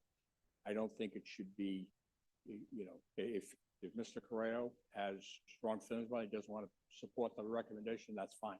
But it should be based on the merits of the application before you here. not a sidecar issue, which, I'd be happy to speak to the applicant about tomorrow, but it's really an enforcement issue. Commissioner Lanfair? I would, as he walks back into the room, defer to our solicitor, Yeah. but let me say that I think generally when an applicant comes before us, if they have outstanding violations, which this has not been adjudicated to be one as yet, or comes with what I would call in the legal term, unclean hands, that we may tell them, no, come back when you have righted that situation. Are we talking about the blinking sign at this location? Yes. Yeah.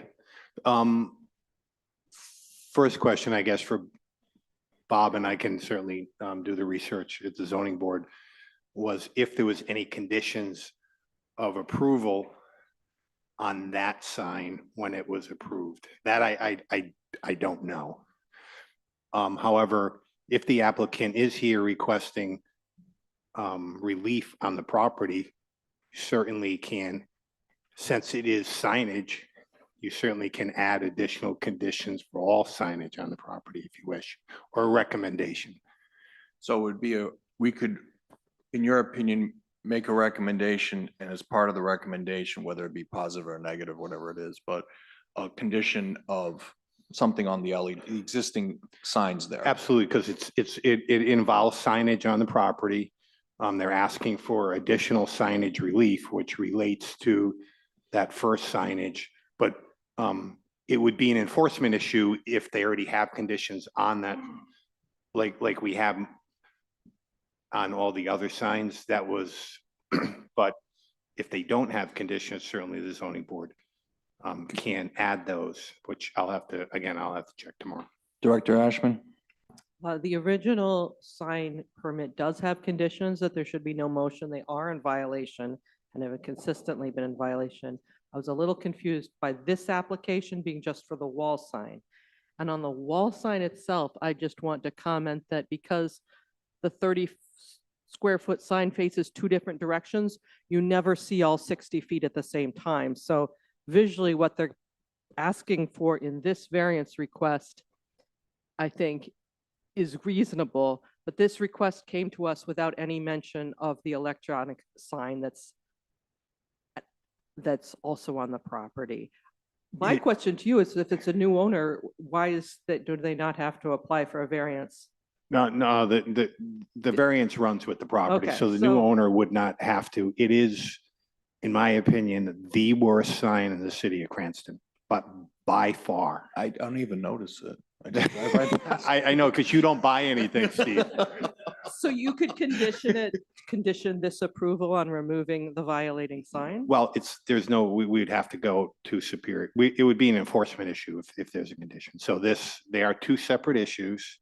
However, if there's already a condition on that first sign, then I'll certainly, at the recommendation of this board, I can have the building official do so. It is truly the worst sign in the city. But of if you Cranston. just focus on the sign shown here on the corner of the building where they're showing it on the street facing corner and the north facing corner, that is what's the subject of the Yeah, correct. recommendation right now. Correct.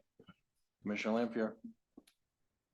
To the solicitor through the chair, can we, if we were to recommend approval, could we suggest a condition that says no new sign may be erected until such time that the existing LED sign conforms with the conditions of?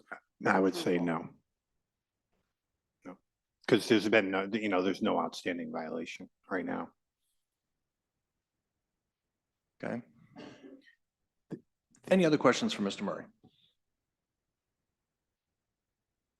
Okay. Can I just say? Oh, sure, Mr. Murray. Just so, right, I mean, this will change anything. I mean, I did not submit this application. I was brought on after it. So I just, and that. But you're here now, Bob. And since it can be easily discoverable, yes, I represented the applicant for the LED sign. So I don't want anyone to leave here tonight thinking that I wasn't involved. I was involved.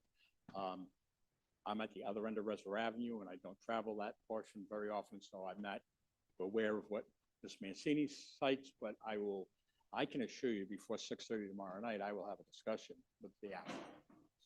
Okay. That'll be for zoning board. Mr. Ray, could you provide your staff recommendation, analysis and recommendation? All right, so a lot of things have been covered already. So I just want to reiterate that in this memo, in this recommendation, I only considered these wall signs.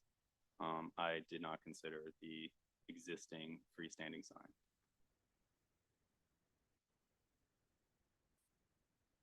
So the variance is for total sign area, which does factor in the existing sign, and for maximum area of wall signs.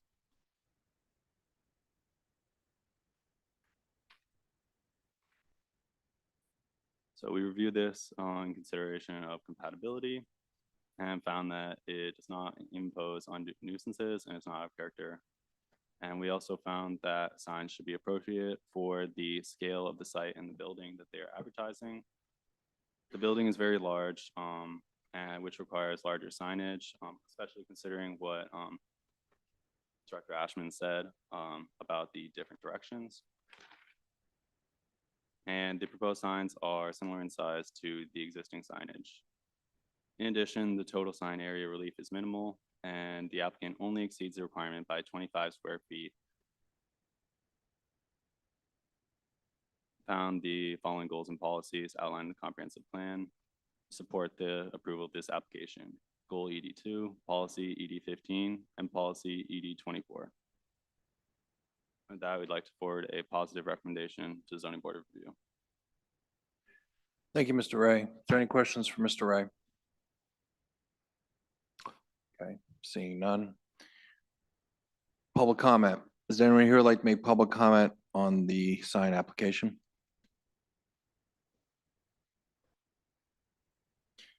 We will have a discussion.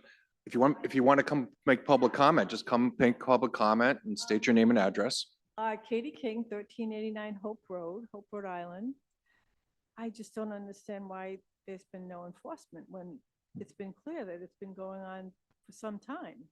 So rather than have him come in with a brand new request, when we know that this is already an issue and they have not been, you know, I just, it doesn't.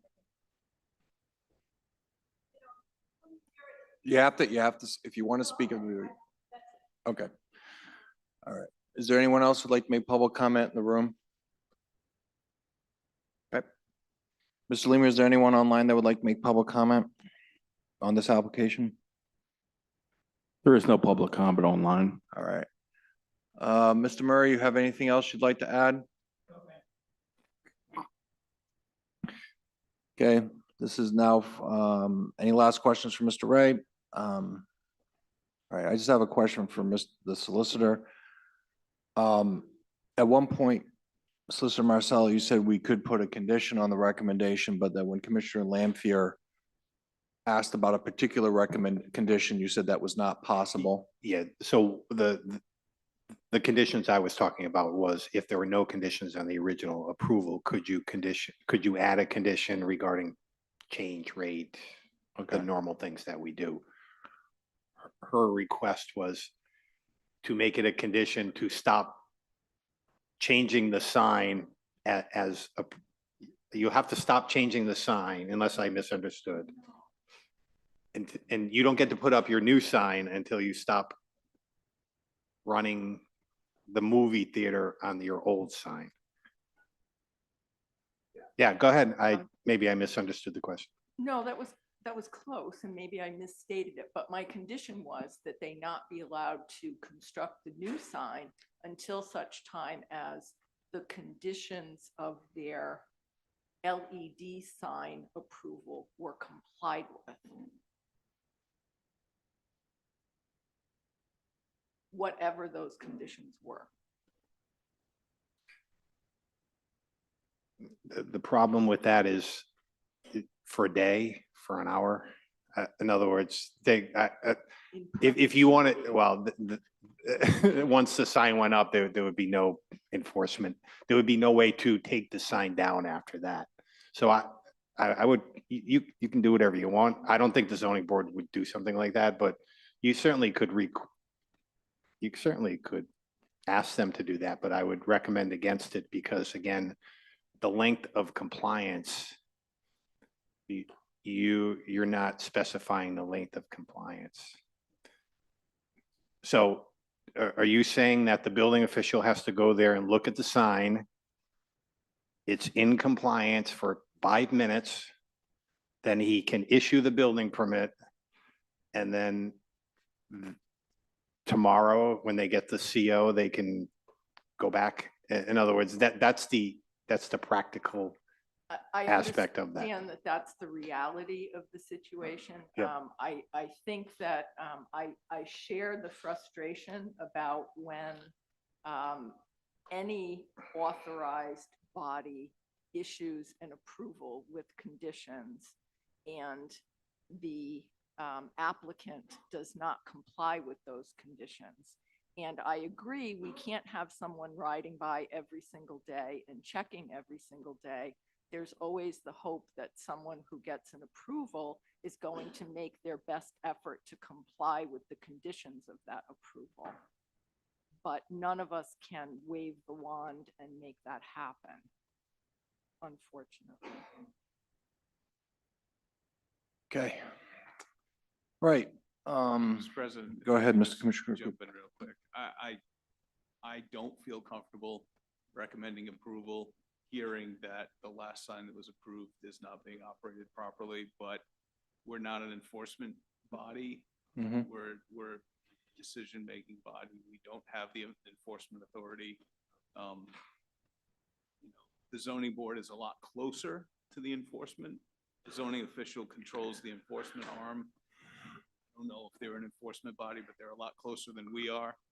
So I share the reluctance to grant a positive recommendation, but I also understand the reality that we should vote on this on the merits and not assume a violation that we're not responsible for enforcing or proving. I mean, municipal court is the place to go for the violation. Mhm. Any other comments? If I Director? could, if there's a way to simplify this, I think it's now been brought to light. Any conditions we have to worry about, I don't think is something we need, and I think I kind of echo what Vice President Coop said. We need to evaluate this on the merit of what it is. We've had enough discussion relative to what's not supposed to be there. And then I think we can take the appropriate action to see that we have it corrected without having to put any conditions on this and move forward with this application as presented. Okay. Any other comments before we make motions? Commissioner Lampier? I would just say that on a legal basis, I would agree that I don't have a legal basis to say no. But I don't feel comfortable about that. Okay. All right. I think we've talked about this enough. Now it's time for motions. Motions are in order, positive or negative. I'll make a motion that we accept the positive recommendation. And I will take and trust the word that Mr. Murray said that he will have a discussion with the current property owner going forward. Okay. I understand that's not part of your motion. Is there a second to Director Carrero's motion? Seconded by Commissioner Exter. Any further discussion? Okay. All those in favor of a positive recommendation indicate by saying aye. All those opposed say nay. Nay. All right, so let's, I have to hear, who were the nays? Was you and me? Everybody else was yay? Okay, so it was 5-2, nay for Barberi, nay for Frias, yay for everyone else. Okay, thank you. All right, I think that dealt with ZBR now, and now we can go to Lake Street Villa. President Frias, I have to recuse myself once again on this matter. Thank you, Commissioner Mancini. Please enter the audience.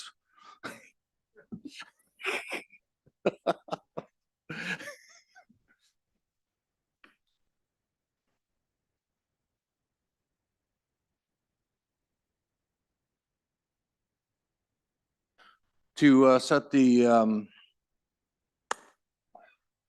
table, this was heard approximately 2 months ago.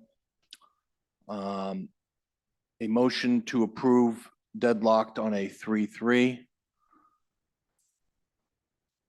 The commission then voted unanimously to require the applicant to provide further information.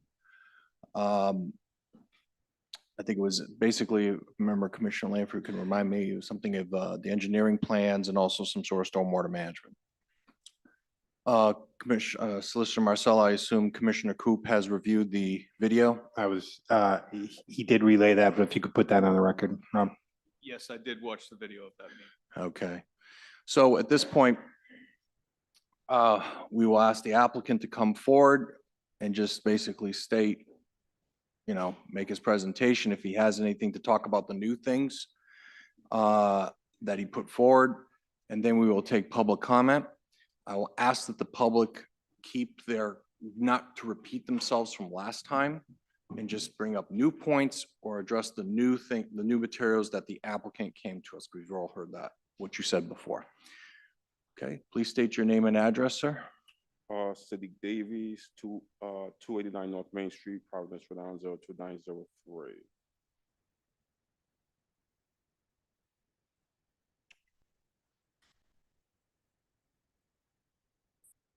Okay. Do you have anything you'd like to present or just want to be here to be available for questions? Just want to be here and just listen to what everybody has to say. Okay. I'll try to keep this, my questions are going to be as simple as possible. You can just say you agree, you disagree, you don't know. What I saw of your plans is that it's going to be a family and ADU in this new building, Correct. correct? Okay. Before it was just a family, now it's a family and ADU, right? Yes. Okay. It's basically a 3-story building? No, single family, just ADU, single family on top. Okay. I think there's like 5 bedrooms in the building. Is that? Check my plans. If you have the plans, you should just put them up.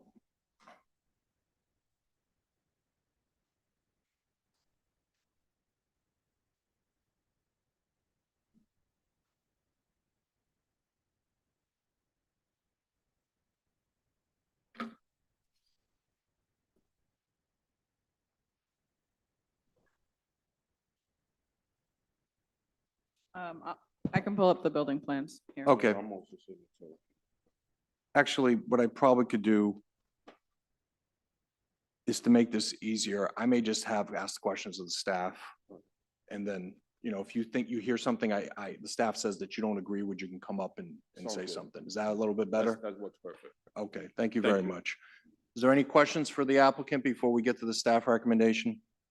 Just not public comment yet. I promise you, you will have public comment, okay? All right.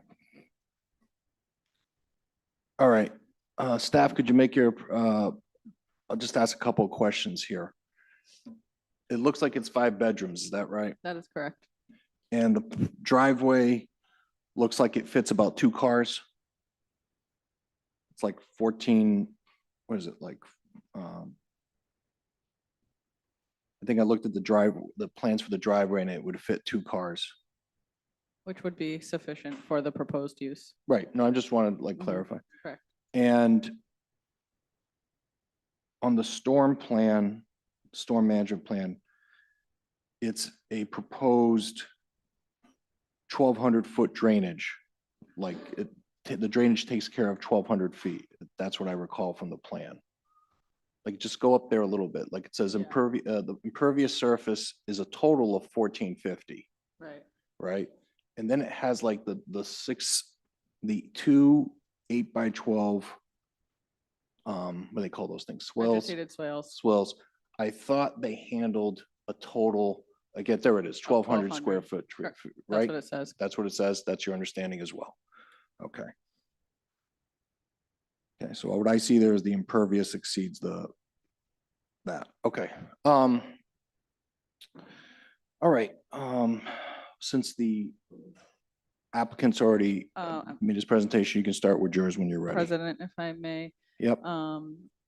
It does mention here specifically that the vegetated swale is going to take care of the 1,200, like you said. And then just to mention, there also is an additional mechanism being used around the border of the property line. I'm on the border, okay. Yes. All right, so when you're ready, Ms. Valcourt, you can make your presentation. Okay.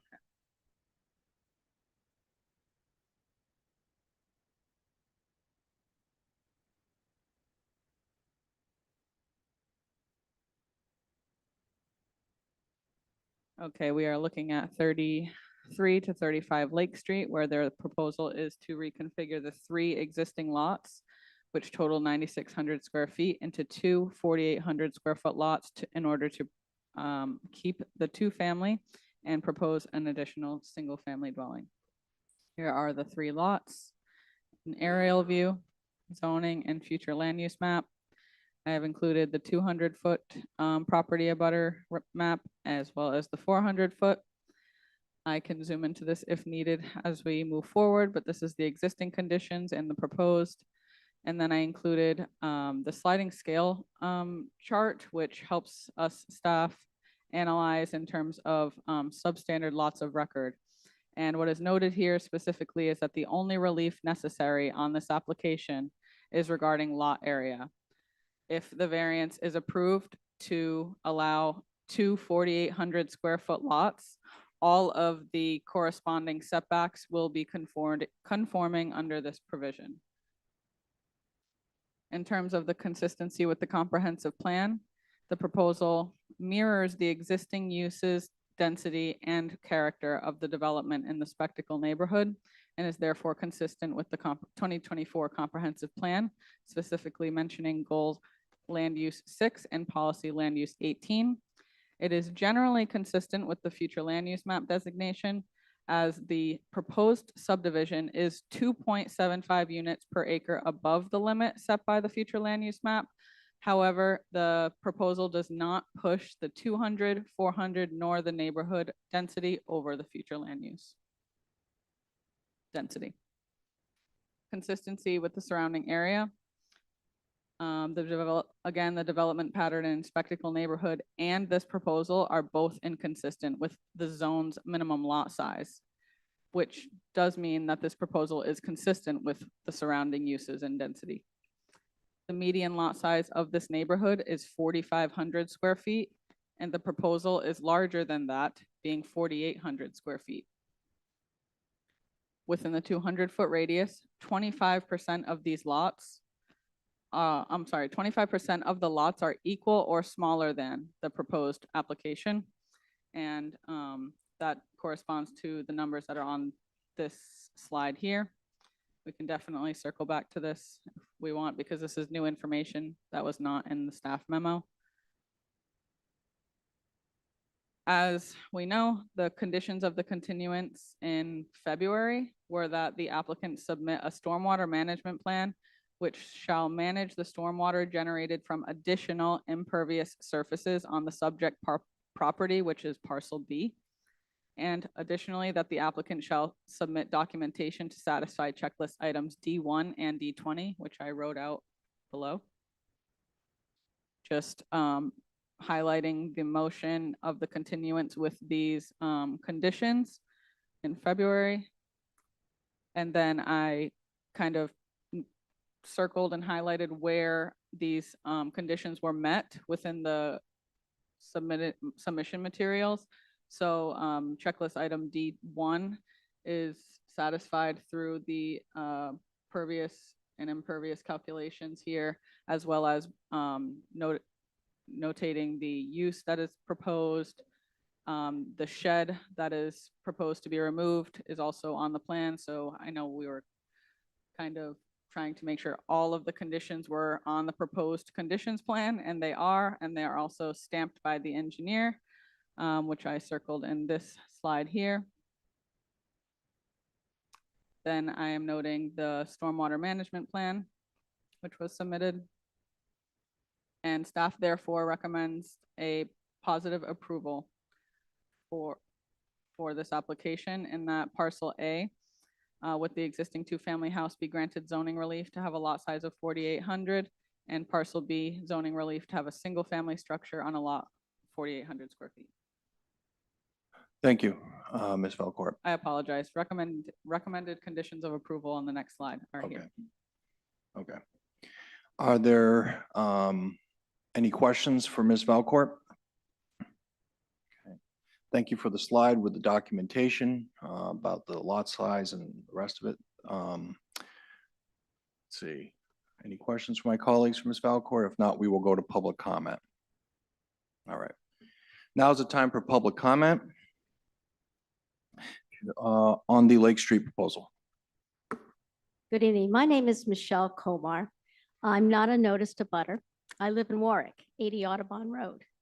My husband and I have been friends of two of notice to butters, Ralph Bosey and Paula Bosey. We've been friends for years. Ralph just got out of the hospital this afternoon, and he asked his wife or I to read his comments in the record. I drew the short straw. So I'll be fast. I'm not going to enter any opinions myself. I'll answer any questions about previous submissions and what I see on the plan, but I'm just going to read his comments to make him happy. He does have he submitted comments back in January, I believe. I hope everyone had received a copy. And there's two things he wanted to bring out of concern.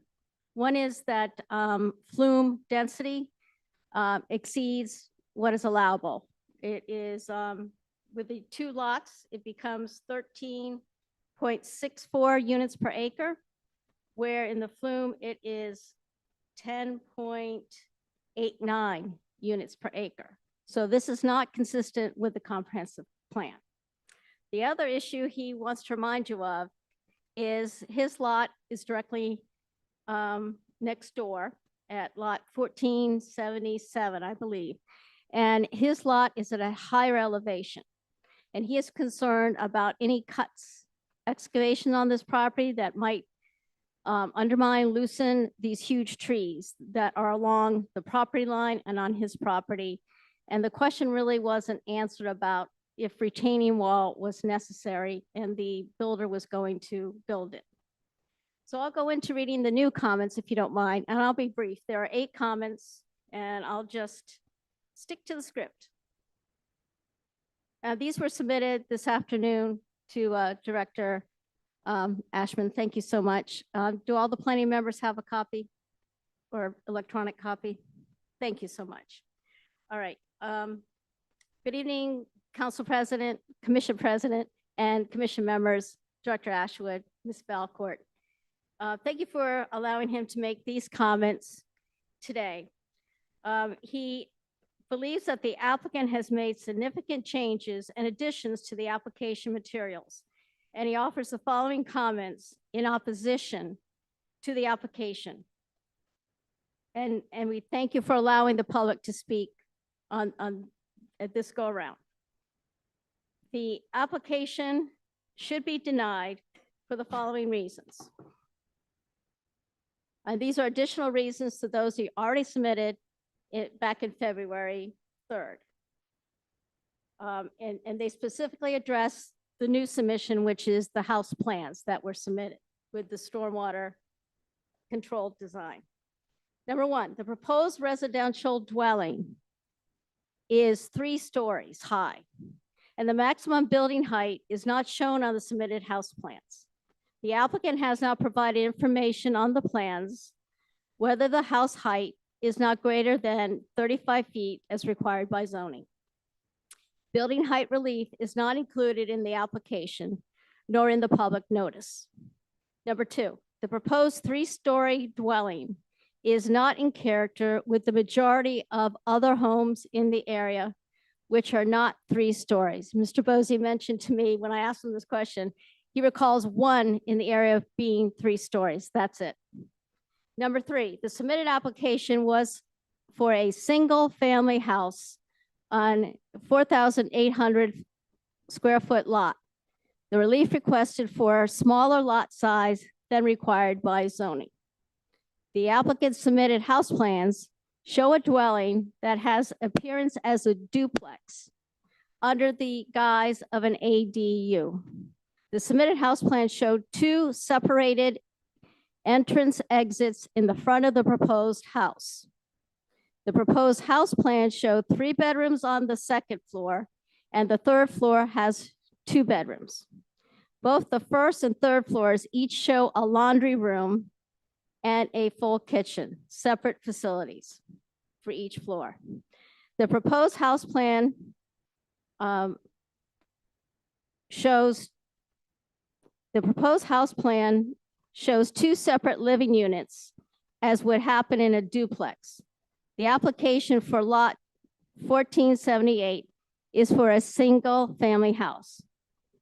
Number 4, there is not enough proposed on-site parking for a 5-bedroom house.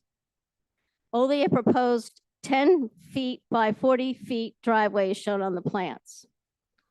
Number 5, the proposed house does not meet required front and rear building setbacks because the 2 landings on the front of the house and the bulkhead at the rear of the house extend beyond the building setbacks. And these are already reduced building setbacks for a substandard lot of record. No zoning relief for these setbacks was in the application nor requested in the public notice. Number 6, the stormwater management design does not include the 10 feet by 40 feet new driveway, nor the impervious surface of the 2 landings on the front of the house, nor the bulkhead. These are all impervious areas. It assumes that the house gutters will be installed with front to back sufficient downward slope, the total running length of 42 feet along the house, each one, to the 2 downspouts at the rear corners of the building. It assumes that the 2 40-foot long gutters will be of sufficient capacity to convey all the roof runoff and not overflow before entering the 2 rear downspouts. It also assumes the downspouts are sized to accommodate all roof runoff and not overflow downspouts or gutters.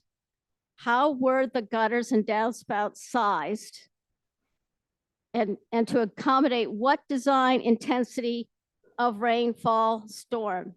These are not addressed in the application. Number 7, the applicant's engineer has not provided stormwater control design calculations other than a table for sizing a vegetated swale. There are no groundwater depth or percolation tests for the 2 proposed 8-inch deep vegetated swales that are to be provided to ensure stormwater will be retained or infiltrated into the proposed swales and not overflow the proposed swales. There are no proposed contours, site grading to show direction of overland flow on the plans, showing the proposed stormwater management plan. There is no safety fencing proposed around each of the 8-foot by 12-foot, and that's the bottom size of the swales. The surface size is larger with the slope of these vegetated swales. There's no safety fencing proposed. Number 8, the proposed units per acre have not been reevaluated by the applicant nor the planning department for determination of consistency with the future land use map flume. So he respectfully requests that the Planning Commission deny this application, and he thanks you for your time and consideration. Thank you. Is there any further public comment? You just come to the microphone and My name then, is Paula Bosi of 49 Lake Street, and I just have some pictures to submit about the elevations in the water.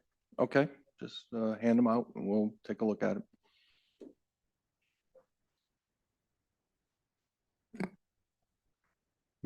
Ms. Posey, do you, want those back for the hearing tomorrow night? Do you have No, no, copies? this is not zoning board recommendation. This is UDR. Oh, UDR. Yeah, so, okay, yeah. Are there any other public comment to be heard on this matter? Okay. All right. I know all of you spoke last time. All right. Is Mr. Leamer, is there anyone online that would like to be heard on this matter, the Lake Street? There is no public comment online. Does the applicant wish to respond in any way to the public comment? Does not. Staff, that's the recommendation, correct? Correct. Okay. So, all right, let me see. Hold on, just want to take a look at the picture. If there's a moment, I'm wondering if I would be able to respond to public. Sure.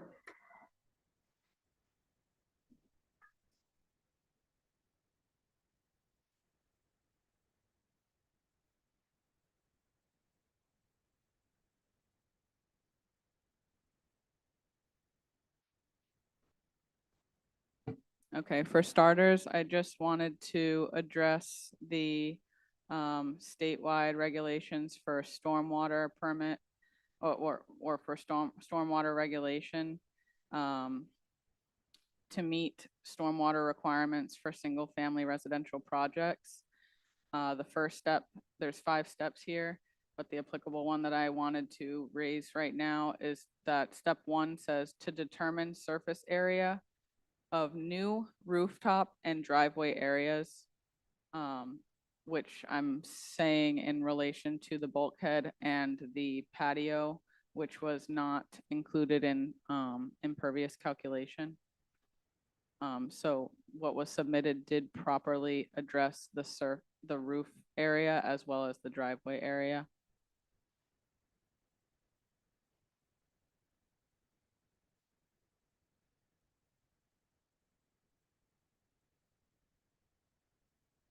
I just think it's worth noting that as was pointed out, no relief was sought for for setbacks or for height, and approving this would grant no relief for setbacks or height. They're not part of the request. Mr. Marcelo? So, one of the issues I have, and to be consistent, is we had an application 2 or 3 months ago on Narragansett Boulevard regarding the creation of a new lot that is a substandard lot. Yep. And it was my legal opinion at that time that when a new lot is created and it's substandard, you do not get the benefit of the sliding scale. So to be consistent, I would continue with that legal opinion. And to add to that, that matter was not appealed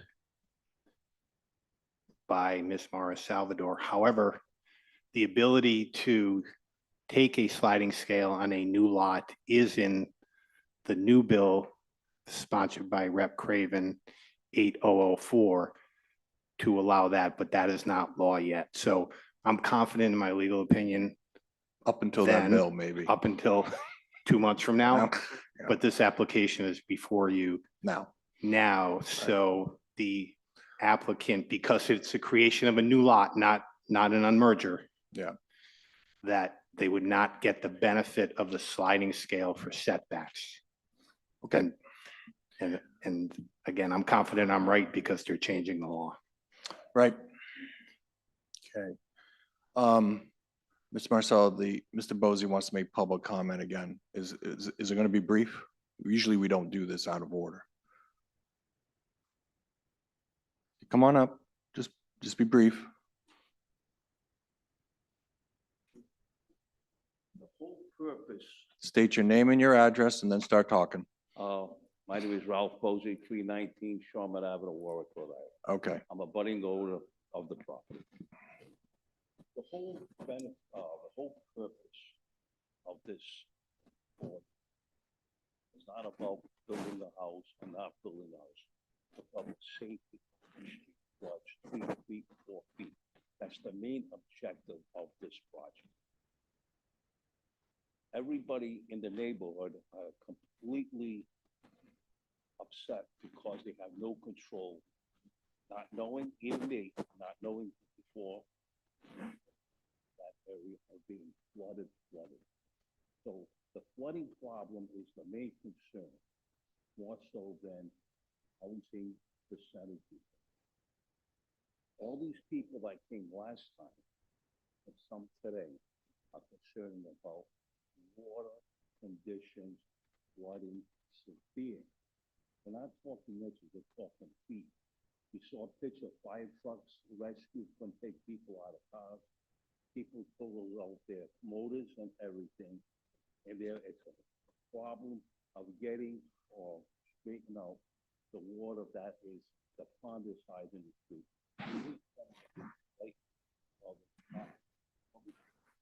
Knows that is a severe problem. That area was.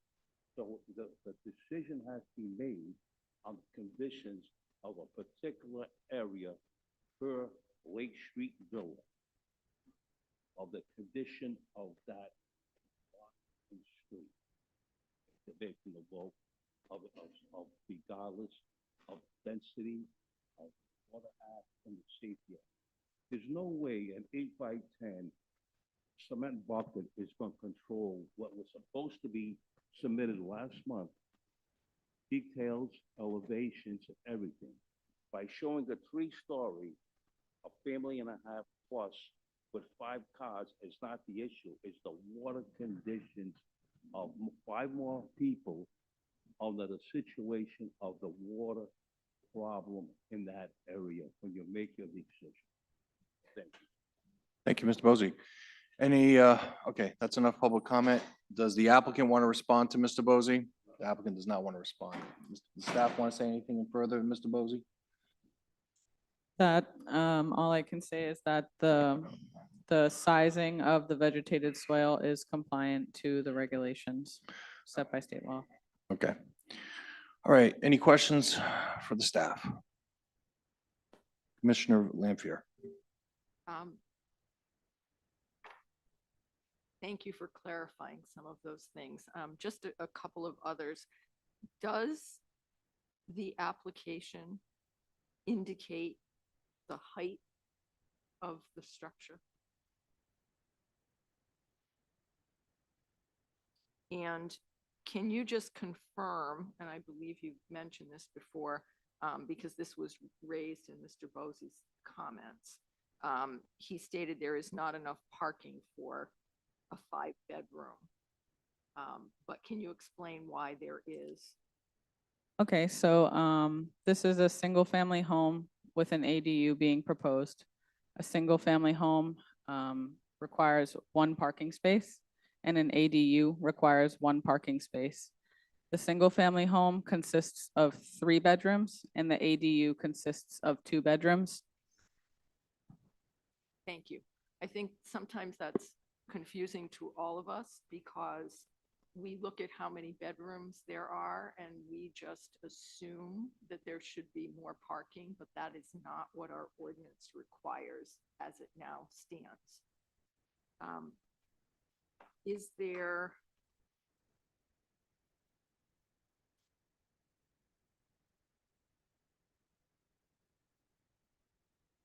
with respect to the house itself, the discussion about how it looks more like a duplex than an ADU.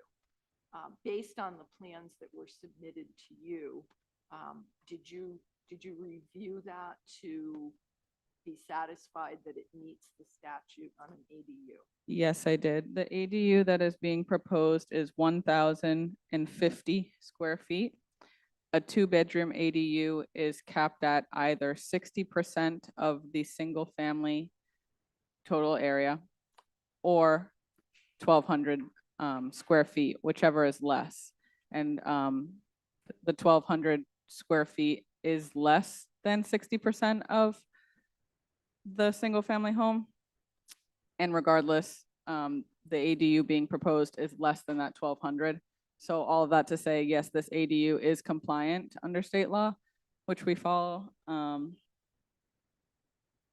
And also to respond to the kind of typology of the building, I think this is a design that we just don't commonly see because we much less often see new homes with ADUs. We are more often seeing existing homes trying to retrofit an ADU into an existing space. So it's not common that we would see the ADU, I think, being proposed on the third floor this time, which is, yeah, it's not common, but that's why it might appear to be more of a two-family situation, but it is not a two-family because the ADU is restricted in size. Because it meets the statutory definition of a single-family house with an allowable ADU. Correct. Okay. Thank you. And have there been on those plans any signature of an engineer to calculate the adequacy of the proposed swales, the contours, the site grading? Yes, I did I did call it out in the presentation, which I can go back to. And what I'm referencing is there were proposed plans submitted, a stormwater management plan and house plans, all stamped by a registered engineer. Including the calculations for the two 40-foot gutters? Yes. Thank you very much. Any other questions for Ms. Valcourt? We already had public comment, sir. Okay, okay. Any other questions for Mr. Valcourt? Okay. Discussion. All right, I'll just start discussing. I'm not going to be supporting this. And I say this, like I said last time, this is not about the applicants. It's never about who's before me. It's about the facts.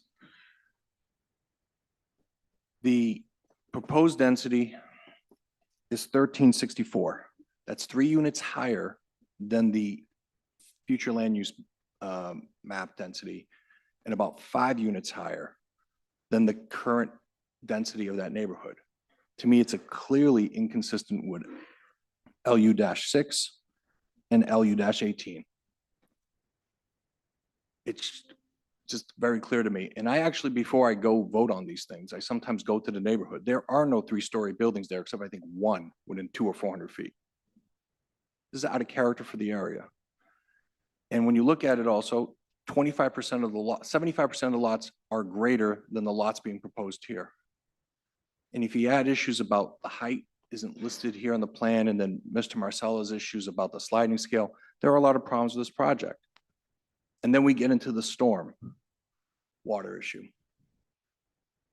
The reason we have these density numbers and acreage issues is not because somebody was bored in 1966 and said, you know, why can't I just make up some numbers and just make it difficult? It came from the comprehensive plan in 1961, and it was about small lots. Building on small lots creates lots of density issues, lack of parking, lack of, oh, wait a minute. Okay, there was no, but we already, Mr. Lima, we already did public comment online, correct? I asked about that? Okay, I'm sorry. It's almost 9 o'clock and we haven't had a break. So back in the 1960s, they did this because it was an issue becoming in the city about lack of parking, lack of yardage to handle the stormwater, and the traffic issues. That's why they made these requirements. And I don't think they did that willy-nilly. And so when you're messing with that, you got to have a good reason for me. And what I hear with the storm here, and this is not the reason why I'm voting against this proposal. I'm voting against it because of the density, the comprehensive plan and that. But the stormwater evidence we got presented to us is really a significant problem there.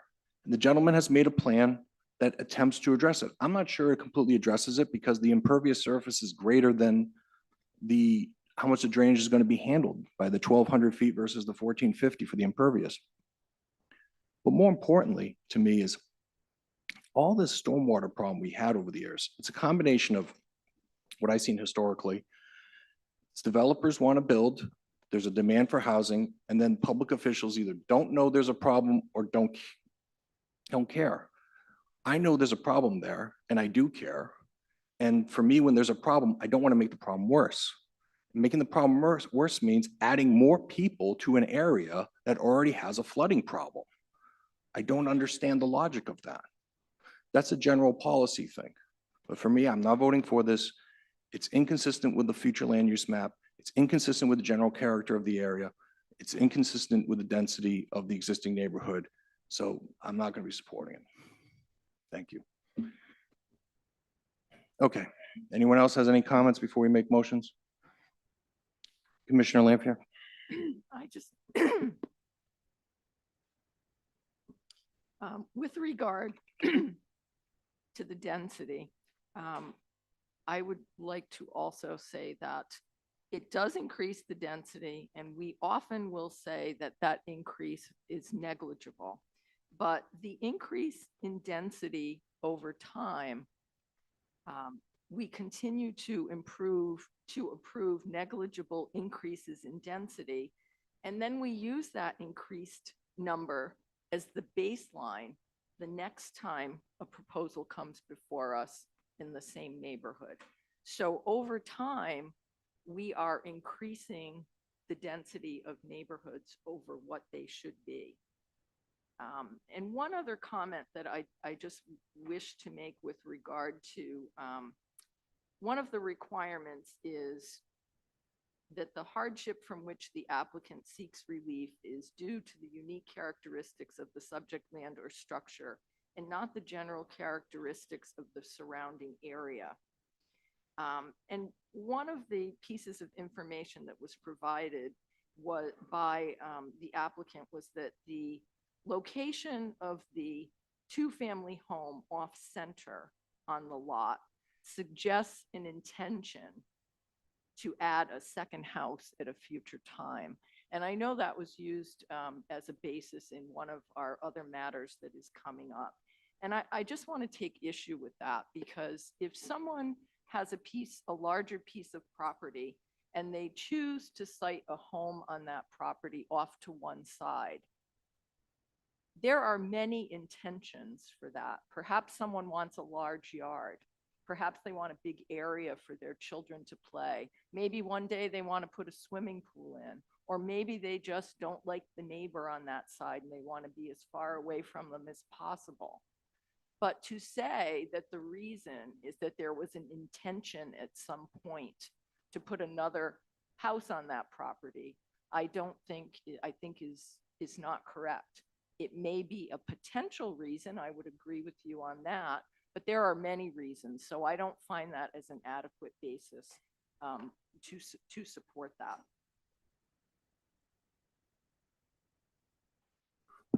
Thank you, Commissioner Lampier. Commissioner Coop? Mr. President, I need to talk about density a little bit, because you and I often have different points of view on density. But as I look at the memo, it says to me that the 200-foot radius, 400-foot radius in neighborhood density, even with this development, would still be below the future land use map.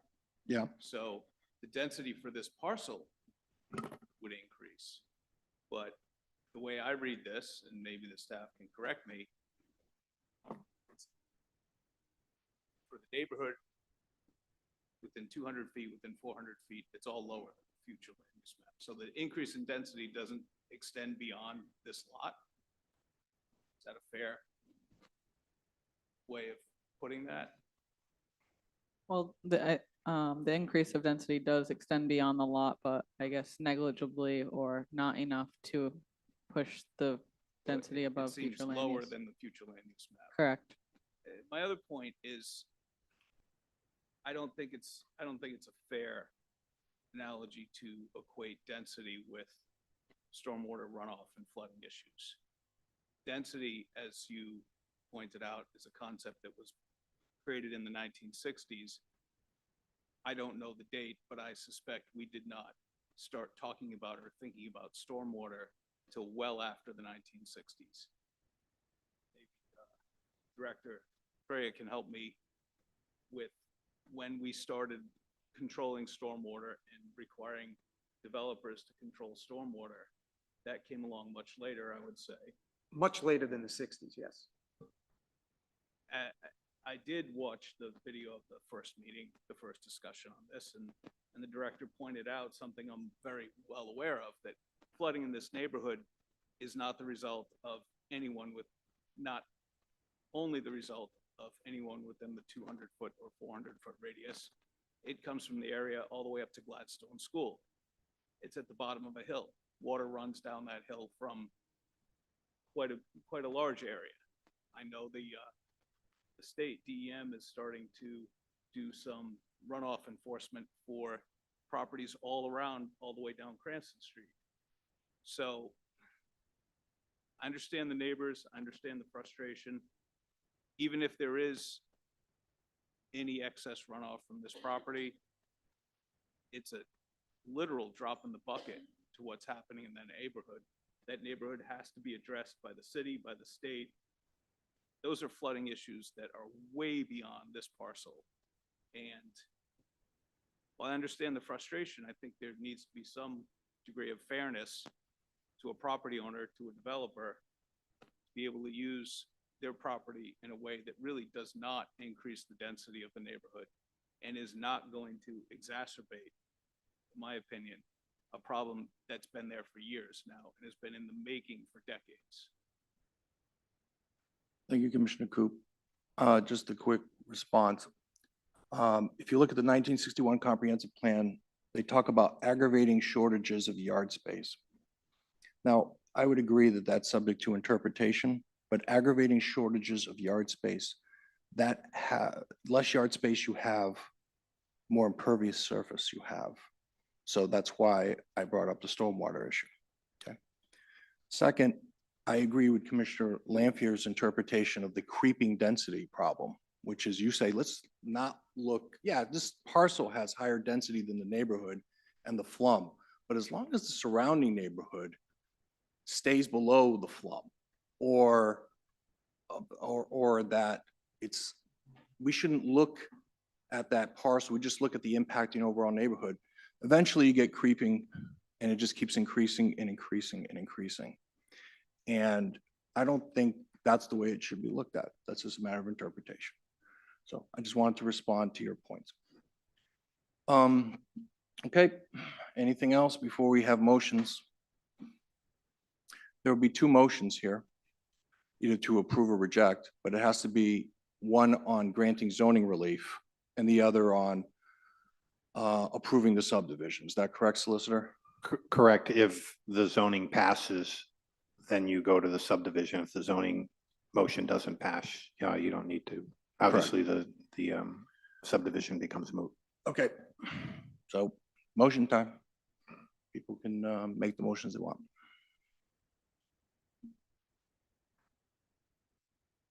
Could you put the staff recommendations up, staff?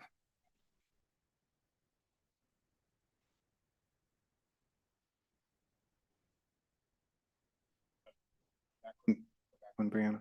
Okay.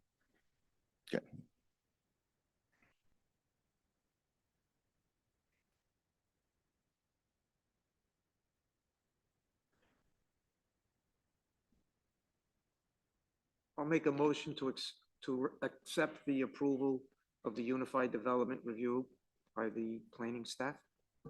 The zoning relief, correct? So, yeah, so the motion would be to grant the zoning relief as noted by the planning staff. Okay. Motion made by Director Creer as a second. Second by Commissioner Coop. Any further discussion? Seeing none. All those in favor of granting the relief signify by saying aye. All those opposed say nay. Nay. So we have a 3-3. The motion fails. Correct. So I don't think the counter motion would persuade one of you to go the opposite direction. Correct. So the application. This period has been suspended. The statutory suspension period was suspended by the applicant. Correct. So could we continue it to next month, and at that point, potentially, the mayor has appointed another commissioner? Could you? I mean, it's a Yeah. theoretical possibility. Hey. And then that person would have to watch the videos.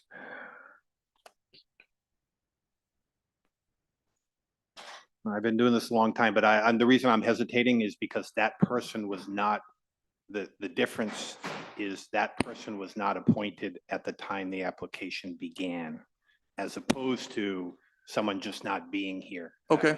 Uh, My, So- my only concern is, solicitor, as you know, you have a 3-3 vote. Which means You it know, fails. It fails. And the suspension period has been waived. The statutory, I'm using the word suspension period. I apologize. That's a utility term. The statutory time of review has been waived by the Correct. applicant. So this could go on indefinitely. No, the application fails. The application fails? Correct. Okay. So do we need to do anything else other than it was a 3-3 and the motion did not pass? Correct. And therefore the zoning did Believe not it- pass that's- and the application fails. There's no other motions we need to make? No. Okay. That's it. And the motion fails, therefore the application is hereby denied because it did not receive majority vote of approval. Correct. Okay, that's it. All right, thank you very much.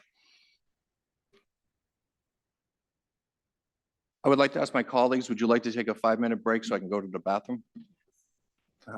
Thank you very much.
The solicitor.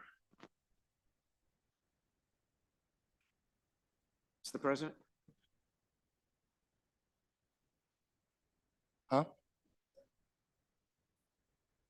Yes, I've said it to a couple of I spoke to Mrs. R. I saw Mr. Seipel at the snack machine. So I just want to get everyone in the room, say we're stopping around 10.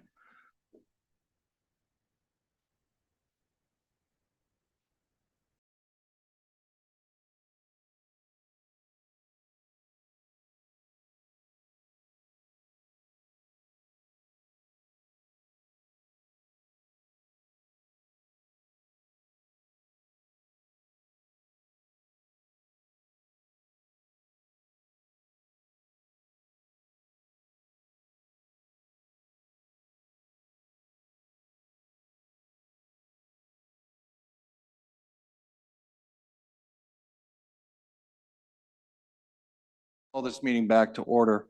As we see, time is approximately 9:10. It is, I do not see us completing the rest of the applications that we have before us today and getting to Vaughn Lane until maybe right close to 10 o'clock.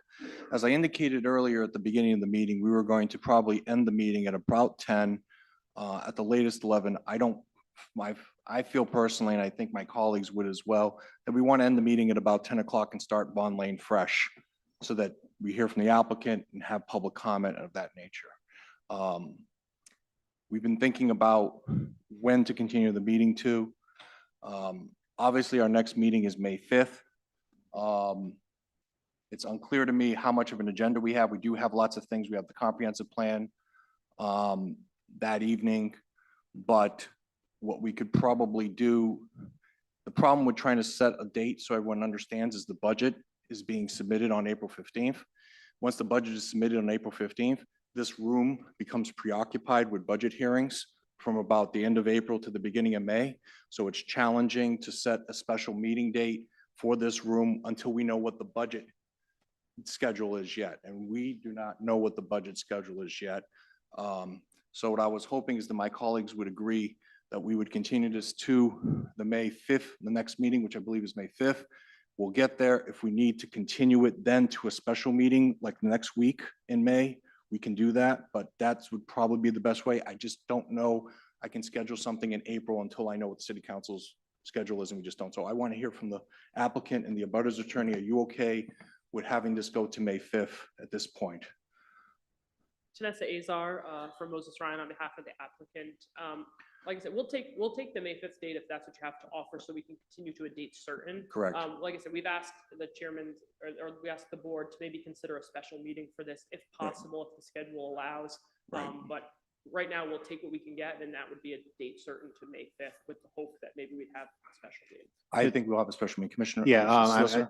one thing which we may or may not, again, given the budget hearings in the room and all that, is we continue it to May 5th, have it a priority on the agenda, which would be old business, so it would be the first on the agenda. Yeah. And then if we didn't, if wherever we were at the end of that meeting, yeah, we could then schedule special meeting. a special meeting because the room would be freeze up, obviously, in May. Right. That's what I would concur with as Or well. I guess even in this circumstance where you'd know a date the week after, we could continue at May 5th to the week after and try to let the group know that it's going to be continued to that date. No, That would be without, another option. without question is we would continue to May 5th, and then we would figure out the date. Even when we get to that May 5th meeting, we already have a date for our special meeting in May. Okay? Is that okay with the abutters attorney as well? Yes. Yes. Okay, thank you. Okay.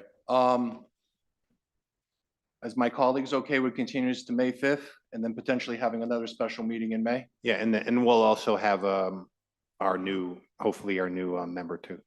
Yes, the tiebreaker. Well, it would be. No, the tie creator. The tie creator. It'll become the tie creator. Anyway, so unless somebody wants to make a motion to continue the Vaughn Lane matter to May 5th at this time, thank you, Commissioner Coop. Is there a second to continue this? Seconded by Commissioner Exter. Any further discussion? I just want to do this at the outset so everyone can go home. I know it's a long ride to Fiskville. So.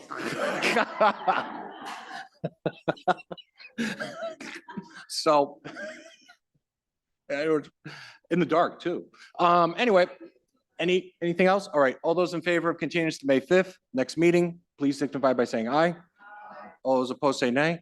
Ayes have it. We'll see you next month. Best wishes to all.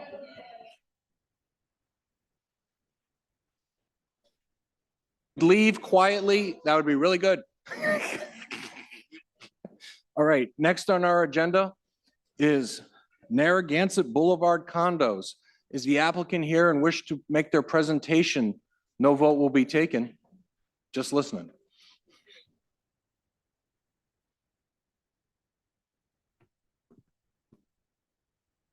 Well, there's less pressure on my back right now because people aren't staring at me. Mad. Again, Robert Murray for the applicant. This is a pre-application. It's the beginning of an exciting project that ultimately will end up here with the commission as a major land development, most likely a unified development submission. We merely tonight want to introduce this concept to you as the beginning of a dialogue on this. Some of the design professionals did meet with a couple of department heads last week. Not there, but tonight what we have is just a short PowerPoint presentation for this property on Narragansett Boulevard. For those old enough, well, it's next door to Johnson and Wales, but I'm old enough to remember when the Colonial Hilton Inn was the hotel there. So this is next to that. I do have Bill Lavery from Casali Engineering, who's going to run through the PowerPoint. Julie Bartlett is from our architectural firm, ZDS, who does exceptional work. Dustin Slocum is here representing the developer. So what you're going to see tonight is, interestingly, property that is zoned properly, B2 zone. The number of dwelling units proposed, when you see the plan, you say, wow, that's a lot of units. By right, we're probably entitled to 24, but we're not looking for 24.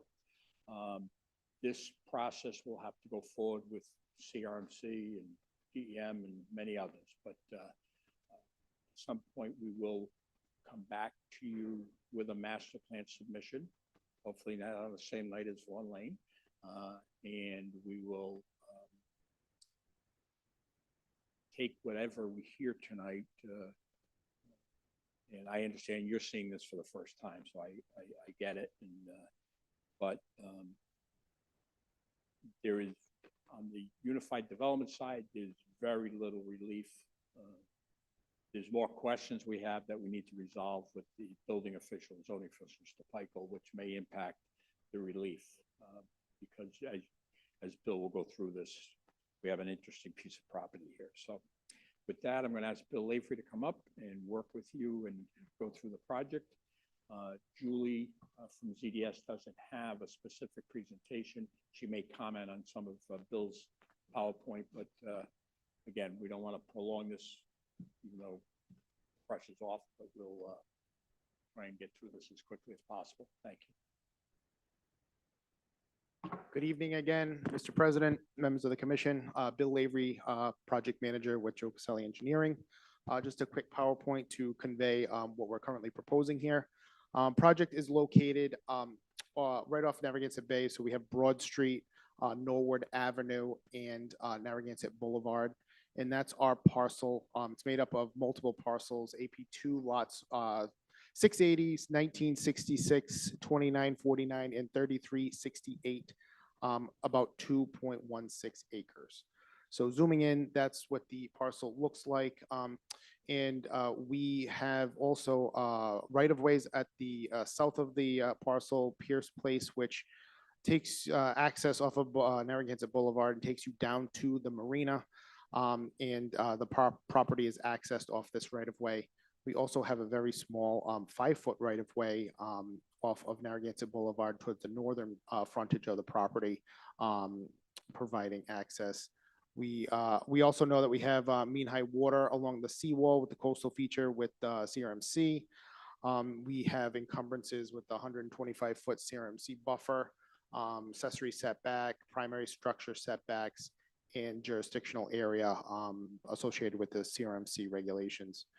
We also have a flood zone velocity, so a velocity zone elevation 17 that runs through the parcel as well.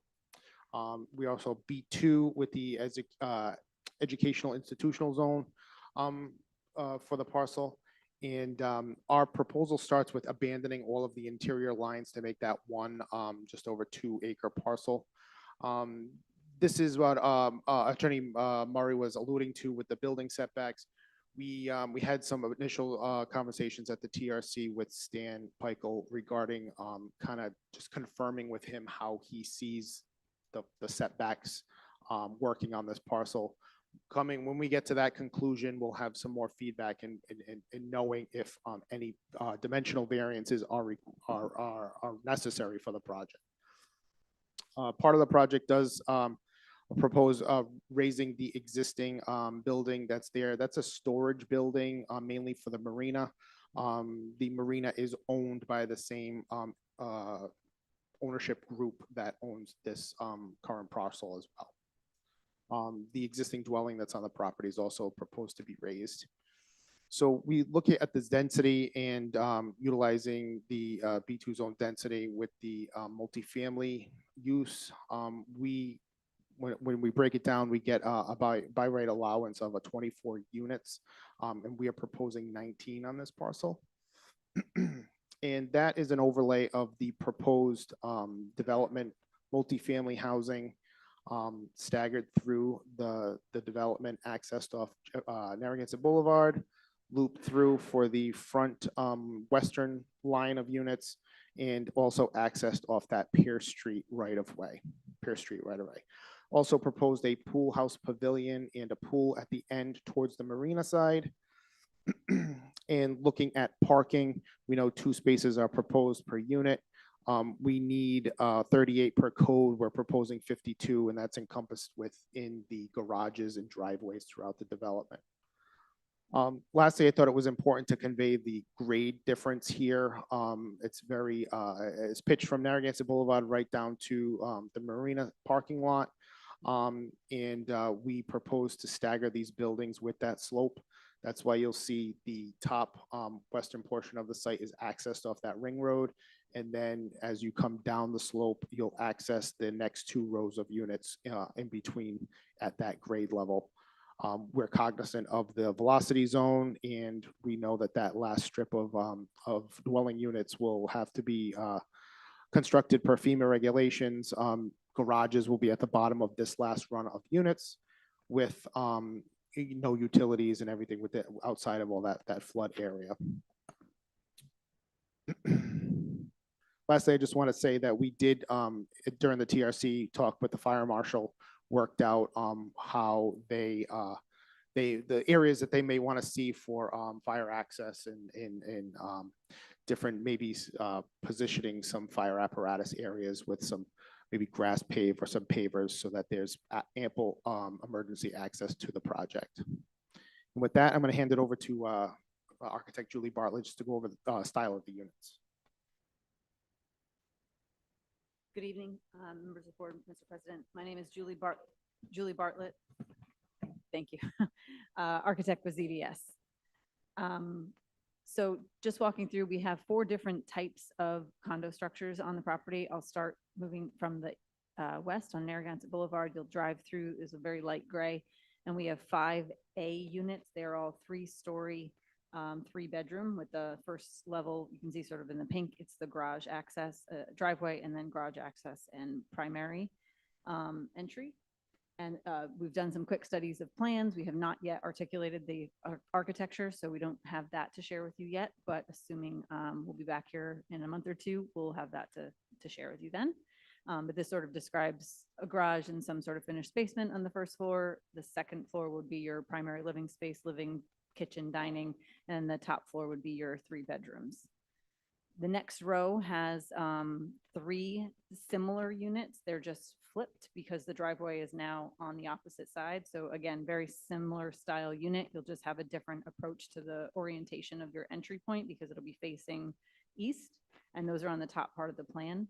part of the reason, once you saw this section, is also to allow for views from each of these structures out to the ocean. So we wanted to be sure we weren't putting a 3-story structure in front of a 3-story structure and having limited views for those buyers of these units. So again, this is the same sort of concept. The following 4 units on that middle row here are B units. These are 2-story, 3-bedroom units. And so they, on the ground floor, have a single car garage and sort of your living space. And then on the upper floor would be 3 bedrooms as well. Again, with the upper floor having the ability to look over that last row. The last row, we have 7 C-style units. These are in the floodplain. So as Bill was saying, the ground floor would be made with FEMA required either breakaway walls, or they would be on piers or quote unquote stilts, nothing that would be everything that's sort of sacrificial, so to speak. And then all of your primary living space, utilities, et cetera, would all be on an upper floor as a flat style sort of unit. And I can sort of go back to this section just to sort of describe that once more. So you can sort of see here how we have the 3-story on the left, the 2-story in the middle, and then the single story with a occupiable sort of open air, potentially garage or breakaway walls all the way closest in order to get the unit level above the floodplain. So I'm going to turn it back over to Bill. Yeah, thank you, Julie. Just in closing, we're here tonight for pre-app. We know that we have to come back for master plan. You have CRMC, Veolia water, sewer, water, fire, all those permits and preliminary plans. So there's a lot more to go, but we just want initial feedback before we get to those next steps.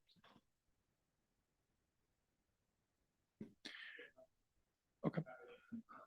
Any questions for the presenters? Commissioner Lampier. Thank you. Thank you for presenting that. That was very informational, and there was a lot of good information in there to get a sense of the project.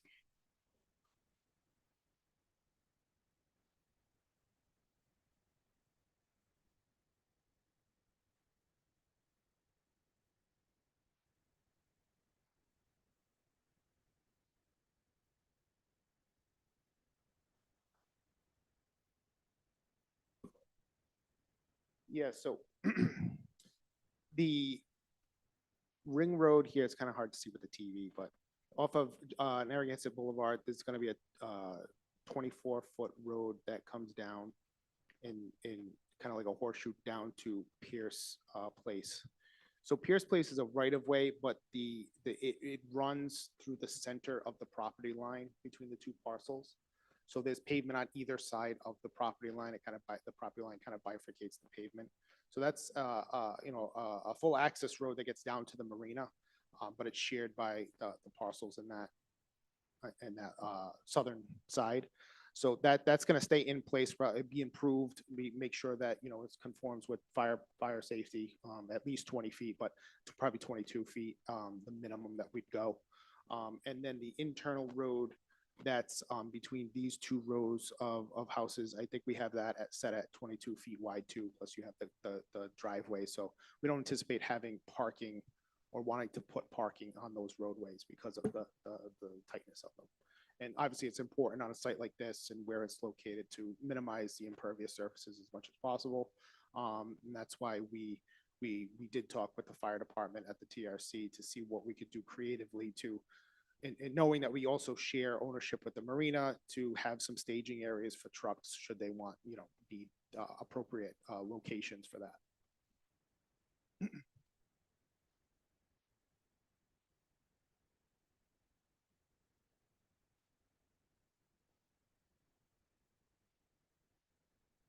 Thank you. In addition to the Piers Place right-of-way and the area above that is wider to get in from Narragansett Boulevard, would you also be using Rushton Street, which is the street above? No, we don't anticipate to. That right of way, even though there is a frontage there, that right of way is very, very tight, and it's also a dramatic grade change going from elevation, say 40 down, it's about a 20-foot grade change. From Rushton Drive, is it Drive? I can't. Yes, so from Rushton Drive down to say the A2 units, Yes. it's about there's a retaining wall that flanks the top of the property line. So it's a pretty significant grade change. So we wouldn't propose having an access there. So you don't anticipate any traffic on Rushton? No, no, we want to keep everything to the existing roadways that are there. The 3-story, what height would you be proposing? So we're in working with Julie, we have to go through and analyze all of the different structures with the height, because the building heights are the average grade of where they are. But we'd like to stay within, obviously the zoning as possible. And is the marina contemplated to be part of this development, or is it going to be completely separate? Completely separate. The only time I really bring up merging marina services would be for fire access. Because it is an area where travel and traffic can go and traverse parking area. And how would people access that area? The marina side? Yeah. I think it'll be walkable. I don't know if you want to add to. Our condo owners accessing the marina or other patrons? Others, because you said There's it wasn't part of another the development. access point further north on Okay. the plan that you can't see on this plan. There's another access point up north, off of Armington. Off of Armington, okay. Thank you. And the only other thing I would say is that if Mr. Murray is agreeable, it might be a good site visit for us to do, because I don't think you get any sense of that property from looking at the pictures, but Definitely a unique parcel. yes. If I heard the request, we would be open to a site visit. Certainly, we'll have to coordinate that with the staff, public notice, open meetings, et cetera, but We won't take a bus, Bob, we promise. We're coming by boat, though. I've been to the site and I've taken photos for my own benefit, and I still get confused when we talk about the site. So that would not be a problem, but we'll, just for a sense of the commission, would that be preferable perhaps before you see a master plan? I think you need an application pending before we can have a site view. Okay. But, yeah, I think it makes more sense actually to have master plan than have site view, because then I know what I'm looking for and what I'm looking at. Do you see what I'm saying? Right now, I see boats. So we file know. and arrange for a site visit before an actual master plan here. Okay, Yes. that's fine. so just for my question, so Stan's going to determine what's the frontage and where you need the setbacks. Is that what's initially what Stan's going to do? Correct. So we're gonna talk with look at the survey and look at the development, and that's when we get that determination, then we'll formalize any relief, any minor setback okay. relief, and put that into the master plan. And the building you're knocking down is for boat storage usage, et cetera. Will the elimination of that affect any parking, anything like that on the marina? So in other words, create relief where no relief is now needed. No, not at all. That building, I don't even think it's really being utilized. It's proposed to be demo. All right, and any, just because I won't tell you how I know, but any environmental issues there to your knowledge, or was any phase ones or anything done? Because this was purchased, obviously from Johnson and Wales. Yes. So We are not, me personally, don't have knowledge of that, but I'm sure if you have phase ones done on this property yet. So that'll be something that we'll obviously look at. just because it's Under the going master plan, 'cause to it'll- residential, so that was my No, only. absolutely. Yep, Because we okay. know that, ELURs and all that stuff have to be clean before that. Commissioner Lanfair? Just, what's the chronology with CRMC?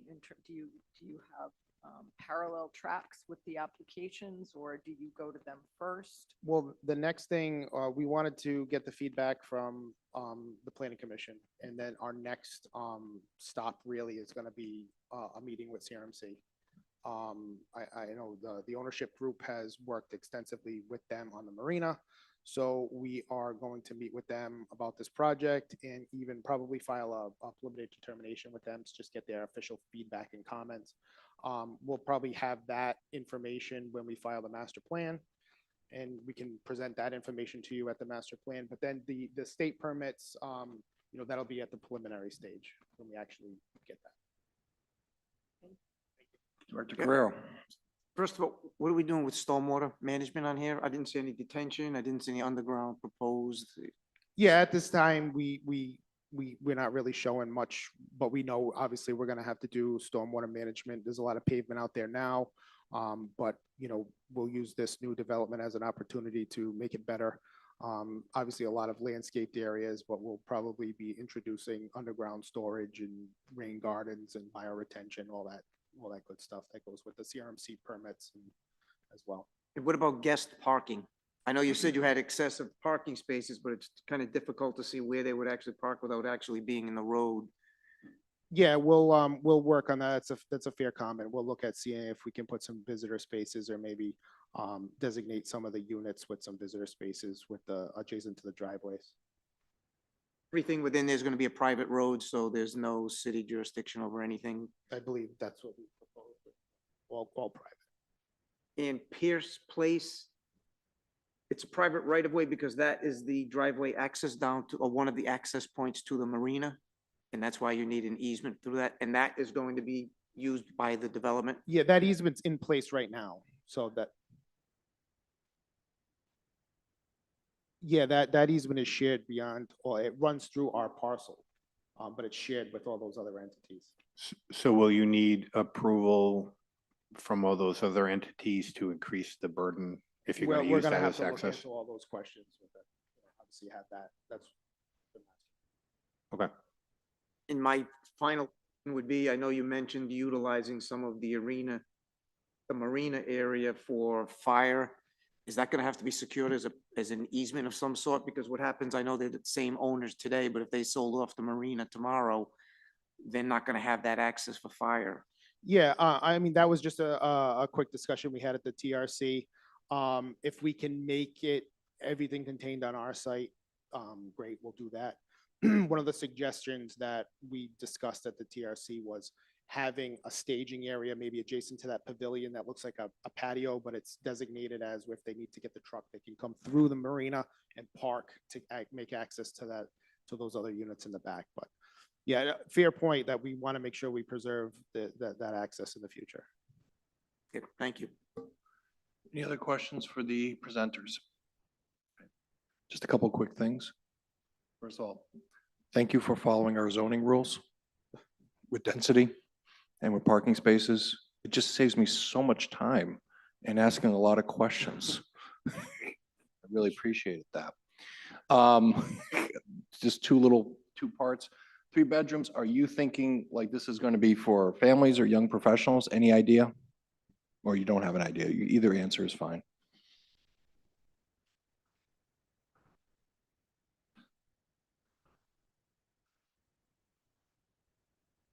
Don't have exactly an idea, not anticipating young families, more like young professionals or seasoned professionals that are. Right. Correct. So that's sort of what we're anticipating. Okay. Environment to sell to. So. And the question I'll also ask is this part, which is usually when I see a multifamily project of more than 10 units, I always ask the question, is there any possibility of having an affordable housing / government subsidized component to this? You can just want to know if it's possible, if it's not possible. Just curious. That's not in the PowerPoint tonight. I understand. So it's not in the PowerPoint means it's not feasible. So anything's possible, but this is not, we're not doing this as a comprehensive permit. That's correct. These are going to be market rate Okay. condominiums, and there is no proposed affordable component.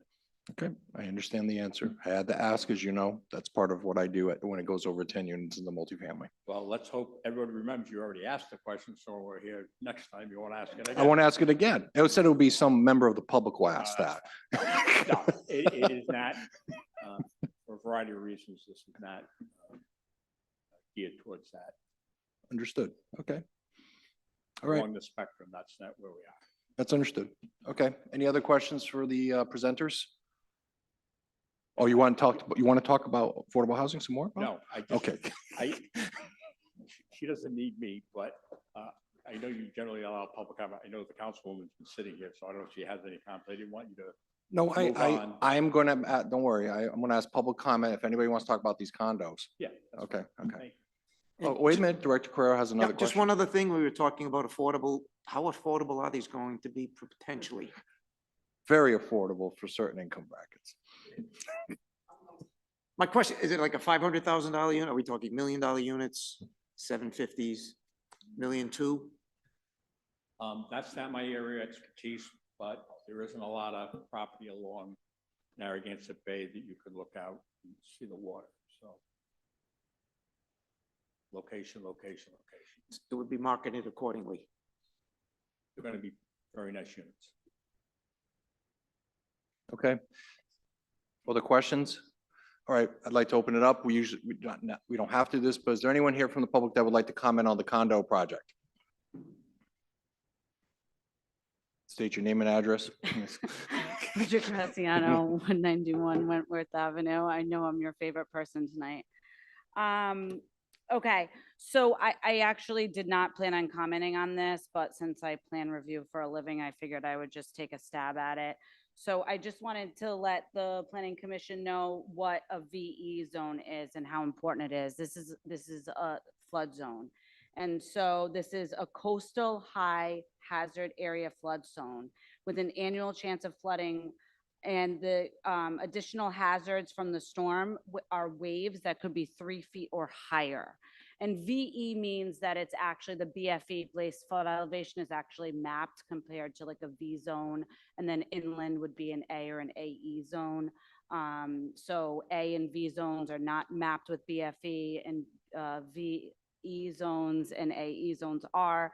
And this area, I'm significantly concerned about the Edgewood area with climate change.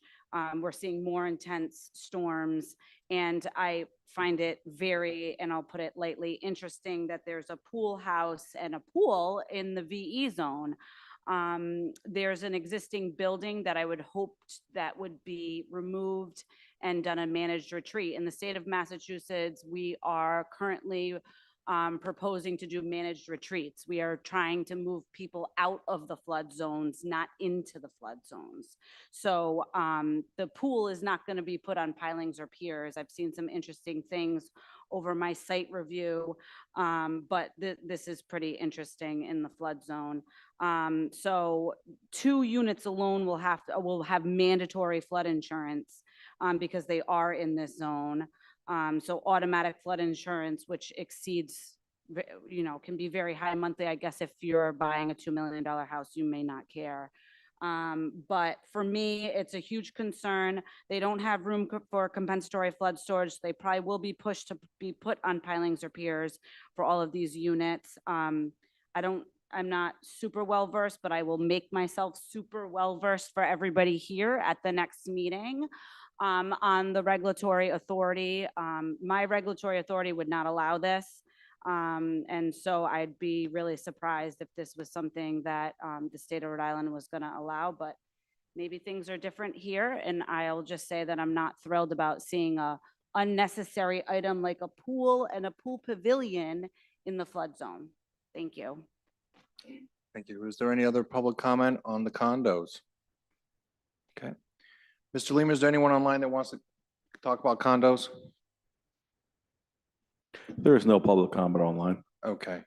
All right. Well, thank you very much, Mr. Murray. I don't think there's any other questions for the applicant. All right. We'll see you as this moves forward. All right.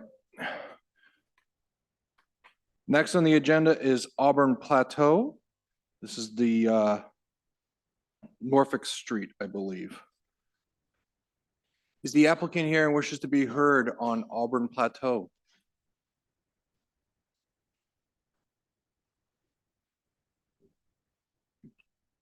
Just, yeah, make sure it's on. I can't hear you. There we Robert. go. Hear me now? Again, Attorney Dana Ardente for the record, representing the applicants on this 40 Norfolk Street, Plat 9, Lot 227. This is presented to the commission as a minor land development application under Unified Development Review because there are a few items of zoning relief that are going to be needed. This is another case of there's some dispute on the merger of the lot, but it will be a subdivision of an existing single lot into two lots where we're keeping one of the. Dane? Yes. Can I stop you?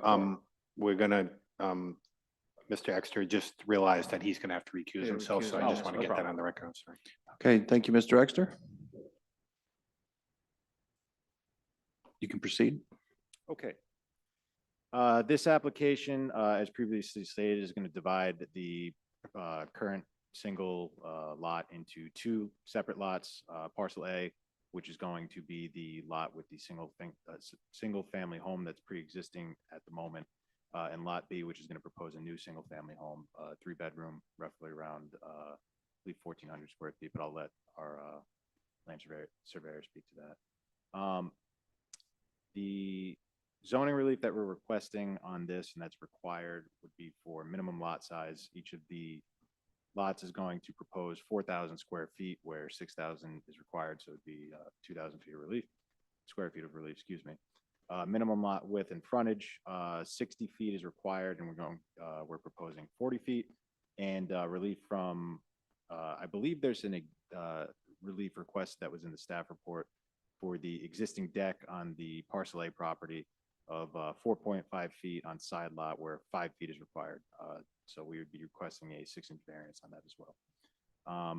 We have here tonight our engineer, Pat Miller, who I'll introduce now. I would just ask that the board accept him as an expert witness in his field if they're satisfied with his credentials after inquiring with him as to such.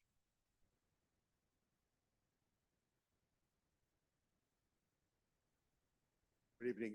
My name is actually Harry Miller. I'm with Alpha Associates Land Surveyors. I'm a professional land surveyor. If you'd like to qualify me. Usually do is, Since this is, we should vote on qualifying him because this is the zoning part of Understood. Unified Development. does he ever, do you have you presented a resume?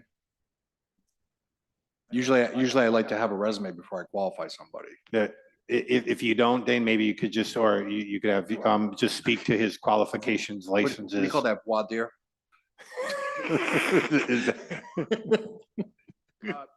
Mr. Miller, what current licenses do you hold that would qualify?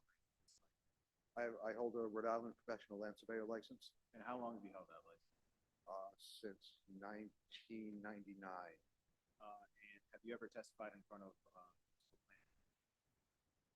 I have, including this one. All right, are we satisfied that he qualifies as an expert? If that's the case, please make a motion to qualify the gentleman as an expert. Make a motion to qualify him. Made by Commissioner, Director Correo, second by Commissioner Mancini. Any discussion? Seeing none. All those in favor signify by saying aye. Aye. All those opposed say nay. Okay, go ahead, Mr. Expert. So we have as explained, we have an 8,000 square foot existing parcel, which is made up of 2 record lots of 4,000 square feet each. We're in a B1 zone, which requires 60 feet of frontage, 6,000 square feet. We're proposing to split the 8,000 square feet into 2 4,000 square feet with 40 feet of frontage as opposed to 60 feet of frontage. We have an existing single-family house, as mentioned. There's a side entrance with a small deck that would require a slight variance. We're proposing a 750 square foot single-family house on the vacant lot with associated drainage, sewer, water, driveway. Any questions for the expert witness on the application? Okay. Any questions in general for the applicant? I'll just ask a quick question for the attorney, real simple. Just a curiosity question. On the project narrative, you have here estimated population of the project would be 2 adults and 1 child. How difficult was it for you to come up with that estimate? I'm not sure I understand the question. You weren't at the last meeting we had. No. I would say that this probably wasn't that difficult, that you could come up with that estimate of just 2 kids and, a kid and 2 adults at a house, right? I suppose that's true. Okay, all right. I just wanted to know that. Thank you. All right. Let's see. Any other questions for the applicant? None. All right. Is there anyone here who'd like to make public comment on Norfolk Street? I see none. Mr. Lima, is there anyone online who'd like to make comments on Norfolk Street? There is no public comment online. All right, thank you. I forgot to do this. Could the staff present, Ms. Valcourt, could you make your presentation? Yes. Owner and applicant Rhode Island Custom Builders LLC at 40 Norfolk Street. Proposal to subdivide 1 existing lot into 2 at 4,000 square foot lots with 40 feet of frontage. Here is the aerial view. Zoning and future land use. This is the compilation plan that was originally submitted under the minor subdivision process as an oversized lot subdivision, which was later pointed out that 2 lots were excluded, which are being used as residential lots, and that is why they are here today for a zoning variance. Proposed conditions is to subdivide the 2 lot, this oversized lot. They're seeking this relief from the 4,000 square foot lot as well as the frontage. And currently the existing deck is 4.5 feet away from the property line where it should be 5 feet. This proposal is consistent with the comprehensive plan, 2024 plan, in alignment with goal land use 6 and policy land use 18. As well being, this proposal is consistent with the future land use designation, as the proposed use and density are within the plum designation. Oops. The development pattern of the Auburn neighborhood as well as this proposal are inconsistent with the zoning ordinance, which means that this proposal is consistent with the existing uses and density of the surrounding area. The median lot size of this zone in Auburn is 5,000 square feet. 4,000 is being proposed. Within a 200-foot radius, 49% of the lots are equal or smaller than proposed. Here are some statistics that were requested, which we can go back to if needed. Staff recommends approval of this unified development review of the subdivision for parcel A to allow the existing single-family house be granted zoning relief to have a 4,000 square foot lot where 6,000 square feet is required, as well as, if I may add, the 40 feet of frontage where 60 feet is required. And parcel B, similarly, to allow a single-family structure on a 4,000 square foot lot and a 40-foot frontage width. The recommended conditions of approval are the curb restoration and the payment of the impact fee. Thank you, Ms. Valcourt. Does anyone has questions for the staff, Ms. Valcourt, on this matter? Okay, I see none. I assume nobody in the public wants to comment on this after hearing the staff recommendation? Okay. All right, at this point, is there any discussion from my colleagues on this? Okay. As this is a UDR, we have to make 2 motions. One to grant zoning relief and the other is to allow the subdivision, approve the subdivision. I'll just make a quick comment. I'll be voting for this. The reason is as follows. The proposed density of the project is 10.89. That is consistent with the FLUM. It is less than the current density in the 200-foot radius of 12.03. I think it's important to look at the project density because if we looked at the resulting density of the neighborhood, it'd be 12.15 and it actually would exceed the FLUM. So the proposed density of the project meets the FLUM. It's less than the neighborhood that it currently exists. So I think it works. That's why, that's how I do, that's how I do this. Anyway, that's my 2 cents. Anyone else have any comments? Okay. If not, motion time would be appropriate. The first one being on zoning relief.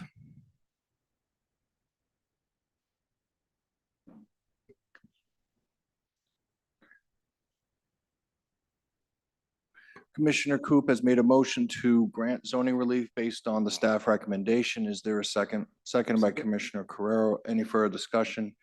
All those in favor signify by saying aye. Aye. All those opposed say nay. Nay by Commissioner Lanfear. The remainder in the affirmative. We will now move to the subdivision. Could you, let's see, is that the subdivision or could you move to the Oh, I next? apologize. I don't have 2 slides. Oh, boy. Okay, so we're going to just do approve subdivision consistent with staff recommendation, correct, Solicitor? Yes, you approve, you make positive findings on this, the 6 required subdivision criteria based upon staff recommendations. Okay, all right, so you heard, so moved by Commissioner Coop. Is there a second? Seconded by Commissioner Carrero. Any further discussion? Seeing none, all those in favor signify by saying aye. Aye. All those opposed say nay. Nay on Commissioner Lanfear, rest in the affirmative. Okay, that's it. Congratulations. We have one last thing on the agenda that we have to adjudicate. It's 5 of 10. Is the Cipriano plat. Is the applicant here and wishes to be heard on the Cipriano plat? My name is Trudy Cipriano. I have property at 118 Warwick Avenue in Cranston. Could you speak a little closer to the microphone? Because I Sure. heard your name was it again? Trudy. Trudy Cipriano. Okay. I'm the owner of 118 Warwick Avenue in Cranston. And thank you for the opportunity tonight. I had this to read to you, but it's so late. I sent everything, I did everything I was supposed to do. And I Okay, think if it you, would be just a good thing for Cranston to have me have the lot separated and build on it. It'll keep money in Cranston, taxes in Cranston, and it does suit the area. And I'm gonna end it with that. okay. If you have a um, question, I'll. answer. Okay, is there any questions for Ms. Cipriano? Commissioner Lanfear? Good evening, Ms. Cipriano. The home that currently exists is indicated that it is a 2-family? Correct. And is that first floor and second floor? Yes. And there's also a unit in the basement. There's also a unit in the basement? So it is a 3-family? Yeah. Is it registered as a 3-family with the assessor's office? No. But if I had to have the person move out, I could do that. Housing is so hard to come by for people.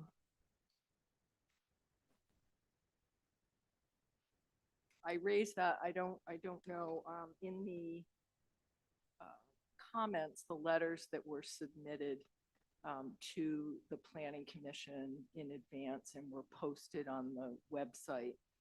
There was an indication by a neighbor that it was a 3-family home, and she indicated why she knew that it was in fact a 3-family home.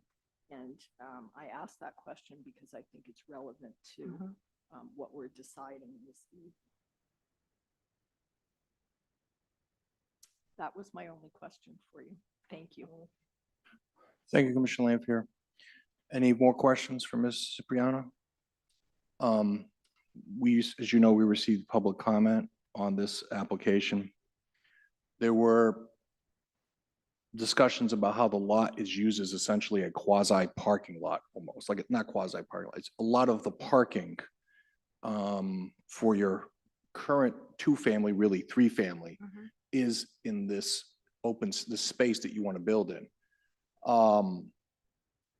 Does this, like the picture here showing all these cars all over the place, is this generally what it is? It's a lot. It's It's used the, that way because it was able to be used that way. the tenant, it's the people using that are the people living in that building, right? Oh, Okay. yeah, there's only 3 cars. there. Okay. But I'm seeing on this side and the other side, it looks like.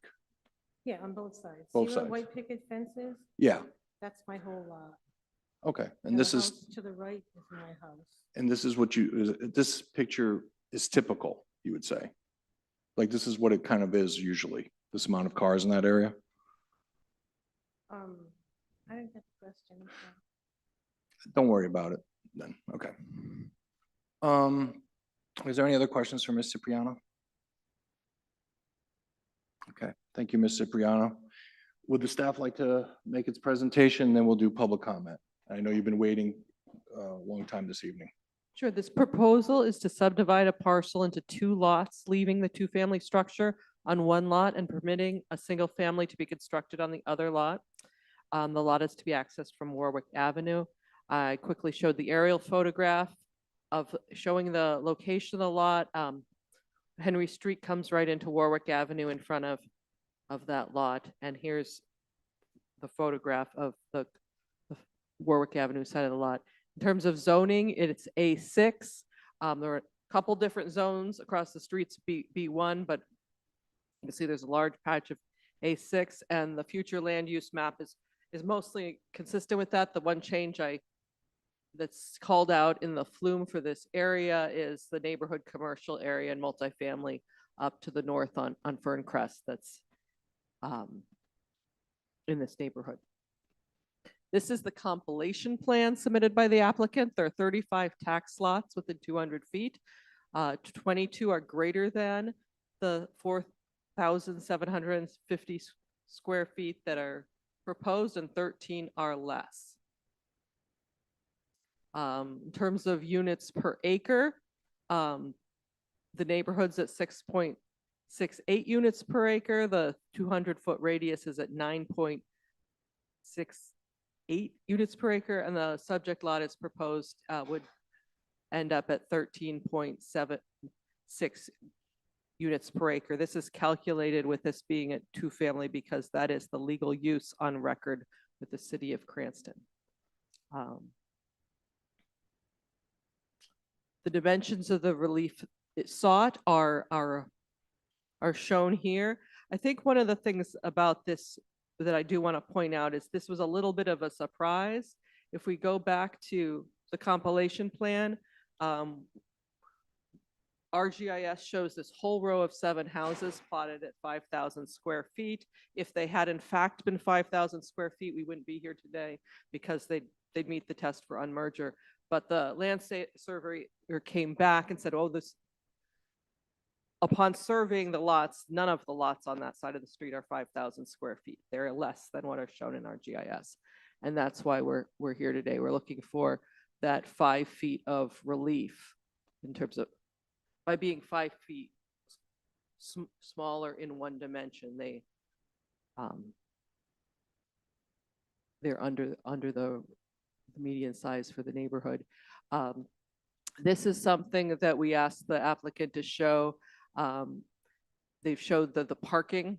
They showed where the parking would be for the existing house and for the proposed house, and it does conform to the requirements. Again, assuming parcel 2 is a 2-family, because that's what we have it in, and then he's showing the locations for stormwater, and that those conform with our regulations. Not going to even go through the analysis because of the late hour, but again, to summarize this, the recommendation is to approve, and these are the dimensional variances for the 4,750 square foot parcels. Okay, thank you, Director Ashman. Are there any questions for Director Ashman? Commissioner Lampier? I apologize in advance. I think I asked you this once this evening, but it's so late I can't remember the answer. A 3-family home requires how many parking spaces by ordinance? 6. And does the plan for that property that has the 2/3 family house on it accommodate 6? No. It hasn't, has not been shown to accommodate 6 cars. Thank you, Commissioner Lampier. Any other questions for Ms. Director Ashman? Okay. We will now go to public comment. Anyone here would like to make public comment on the Cipriano plat? Christine Athy, 37 Henry Street. Good evening. I'm here tonight to express our concerns about the Cipriano plat proposal, and I am representing other people who have written to you from our street. My concerns primarily surround the lack of parking, especially for the 2-family existing home, which we now is a 3-family. That will certainly be an issue after the property is subdivided and the new house is built. According to the plans, there'll be 1 single lane driveway. If I'm reading the plans correctly, 12 feet wide by 20 feet long. That's for this 3-family house. I did some research, and to have 2 cars comfortably, one in front of the other, you need 10 to 12 feet wide, which this is, and 36 to 40 feet length. There are a couple of these cars that park there that are SUVs too. So this doesn't even comfortably fit 2 cars, much less enough cars for 3-family house. Not to mention, if it's single driveway, that's challenging enough for 1 single family unit to jockey cars around. How are different families and different units possibly going to jockey cars around, and where there's room for 2 cars and there's actually 3 families living there, and it's a single width driveway.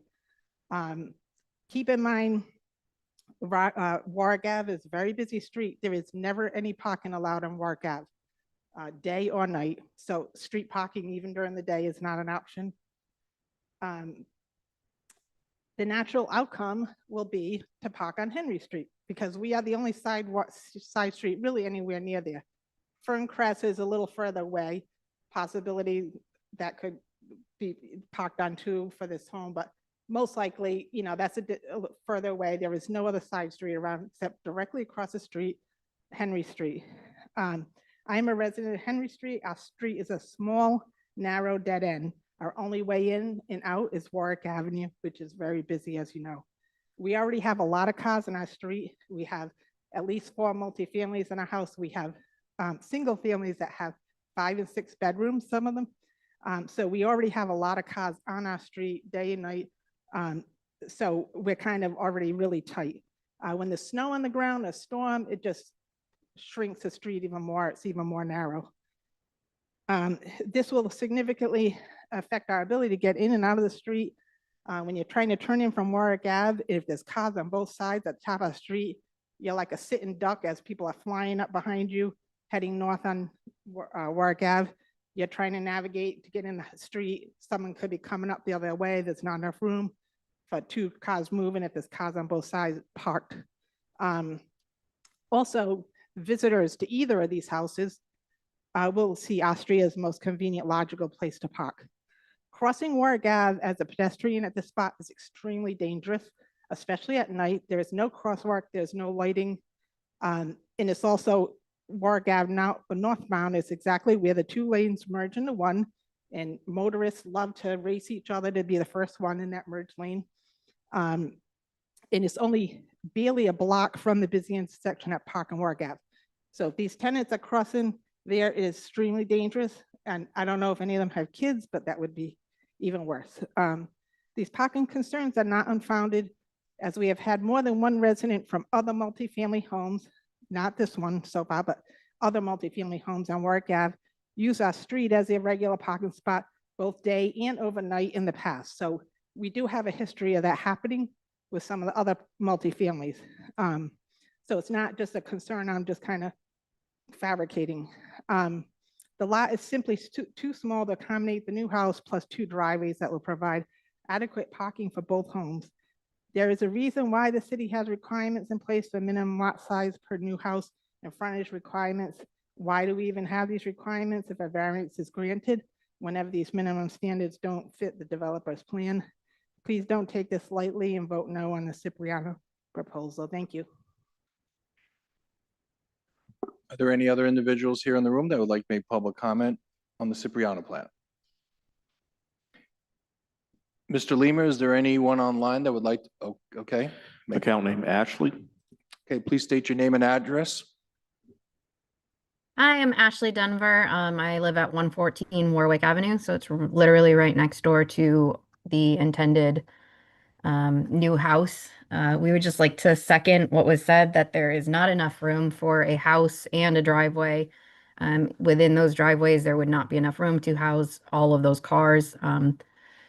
Living here for the past 10 years, I have seen upwards of at least 3 to 5 cars in their lot every day. There are kids that live there, so yes, crossing the street for them would be incredibly hazardous. It is not a good road to be crossing without a crosswalk. And I agree that parking on either Ferncrest or Henry would be the alternative options, and neither of those is ideal. It's also just that it would be very, very close to our house. We only have our small driveway in between our house and the lot next door, which would make it kind of a hazard, especially if there were something such as a fire. It would be very easy for flames to leap between houses. And it's just, as I feel, just not a very good use of the land. It should stay as it is. Thank you. Mr. Leamer, is there anyone else like to make public comment? There is no other public comment online. Okay, thank you. Would the applicant like to respond to any of the public comment at this time? The only thing I have to say is there are never more than 3 cars there. That's all they have is 3 cars. And second of all, if this lot was 5,000 square feet, which I thought it was the whole time until I had it surveyed, I probably wouldn't even be here. It would probably just been okay. But I don't know what else. Thank you for your time. Okay, any other questions for Ms. Cipriano? Okay, any questions for the staff? Okay, thank you, Ms. Cipriano. We'll go to discussion. Anyone have anything to say at this point? All right, I'll just make my comment. I'll be voting no on this. The density of the future land use map is 7.26 for this area. Within 200 feet, it's 9.68. And this density for the proposed area is 13.76. To me, this is clearly above the neighborhood and the future land use map. In addition, we have heard testimony from the applicant herself about it being actually 3-unit facility, not a 2-unit facility. The parking is clearly inadequate right now for a 3-unit facility by our zoning rules. I feel that it would be, I'll put it this way, like I said this earlier, I look at the facts, I have my principles and views. The applicant, him or herself, does not affect my judgment. It would be wrong for us to approve this knowing that is a 3-unit facility there, I think. The public comment was made, I read it, and I looked at the photo. It does not, I'm not sure it has adequate parking now, certainly not by our zoning rules if it's 3 units. So I'll be voting no on this, and thank you for your attention. So there are 2 motions here. One is for granting zoning relief and one is for subdivision. I don't know if I need to say this, but I'll say it anyway. If it's, you have the fact that it's a 3-family on record, the applicant would need a waiver or a variance from parking in order for you to grant this, and that waiver or variance was not requested, so. Wouldn't the correct thing to just, then you're saying is potentially deny? Well, I'll leave that up to you, but again, you could not approve it as the application is submitted because they haven't asked for the appropriate relief, given the fact that we now know it's a 3-family. So a denial would be, well, I don't want to say, I don't want to tell you how to vote. So. You've heard from the solicitor. Anybody want to make motions, approve or disapprove? Whoever wants to do it. Is there a possibility, should we maybe request a continuance so that she could do a little more homework? I'm not voting for a continuance. Okay. When someone comes in, And they have a 3-family unit.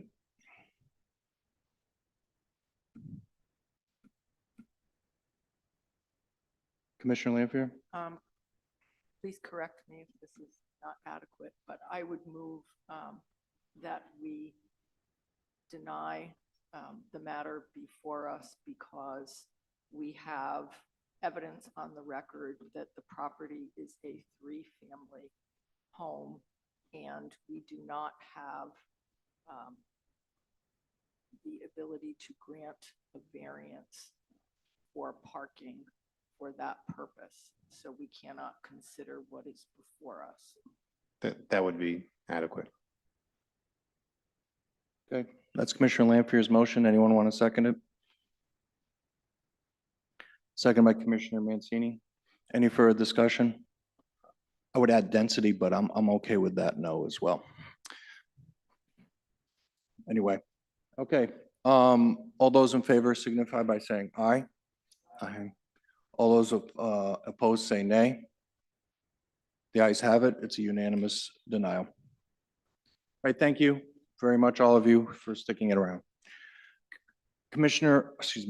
Director Ashman we have last on our agenda is the planning director's report. We did not get I don't remember getting a document. Did you pass one out? No, I did not. I have no All right. major updates at this time. Okay, so hopefully in May, we can do something on the comp plan and the housing element and stuff like that. Okay.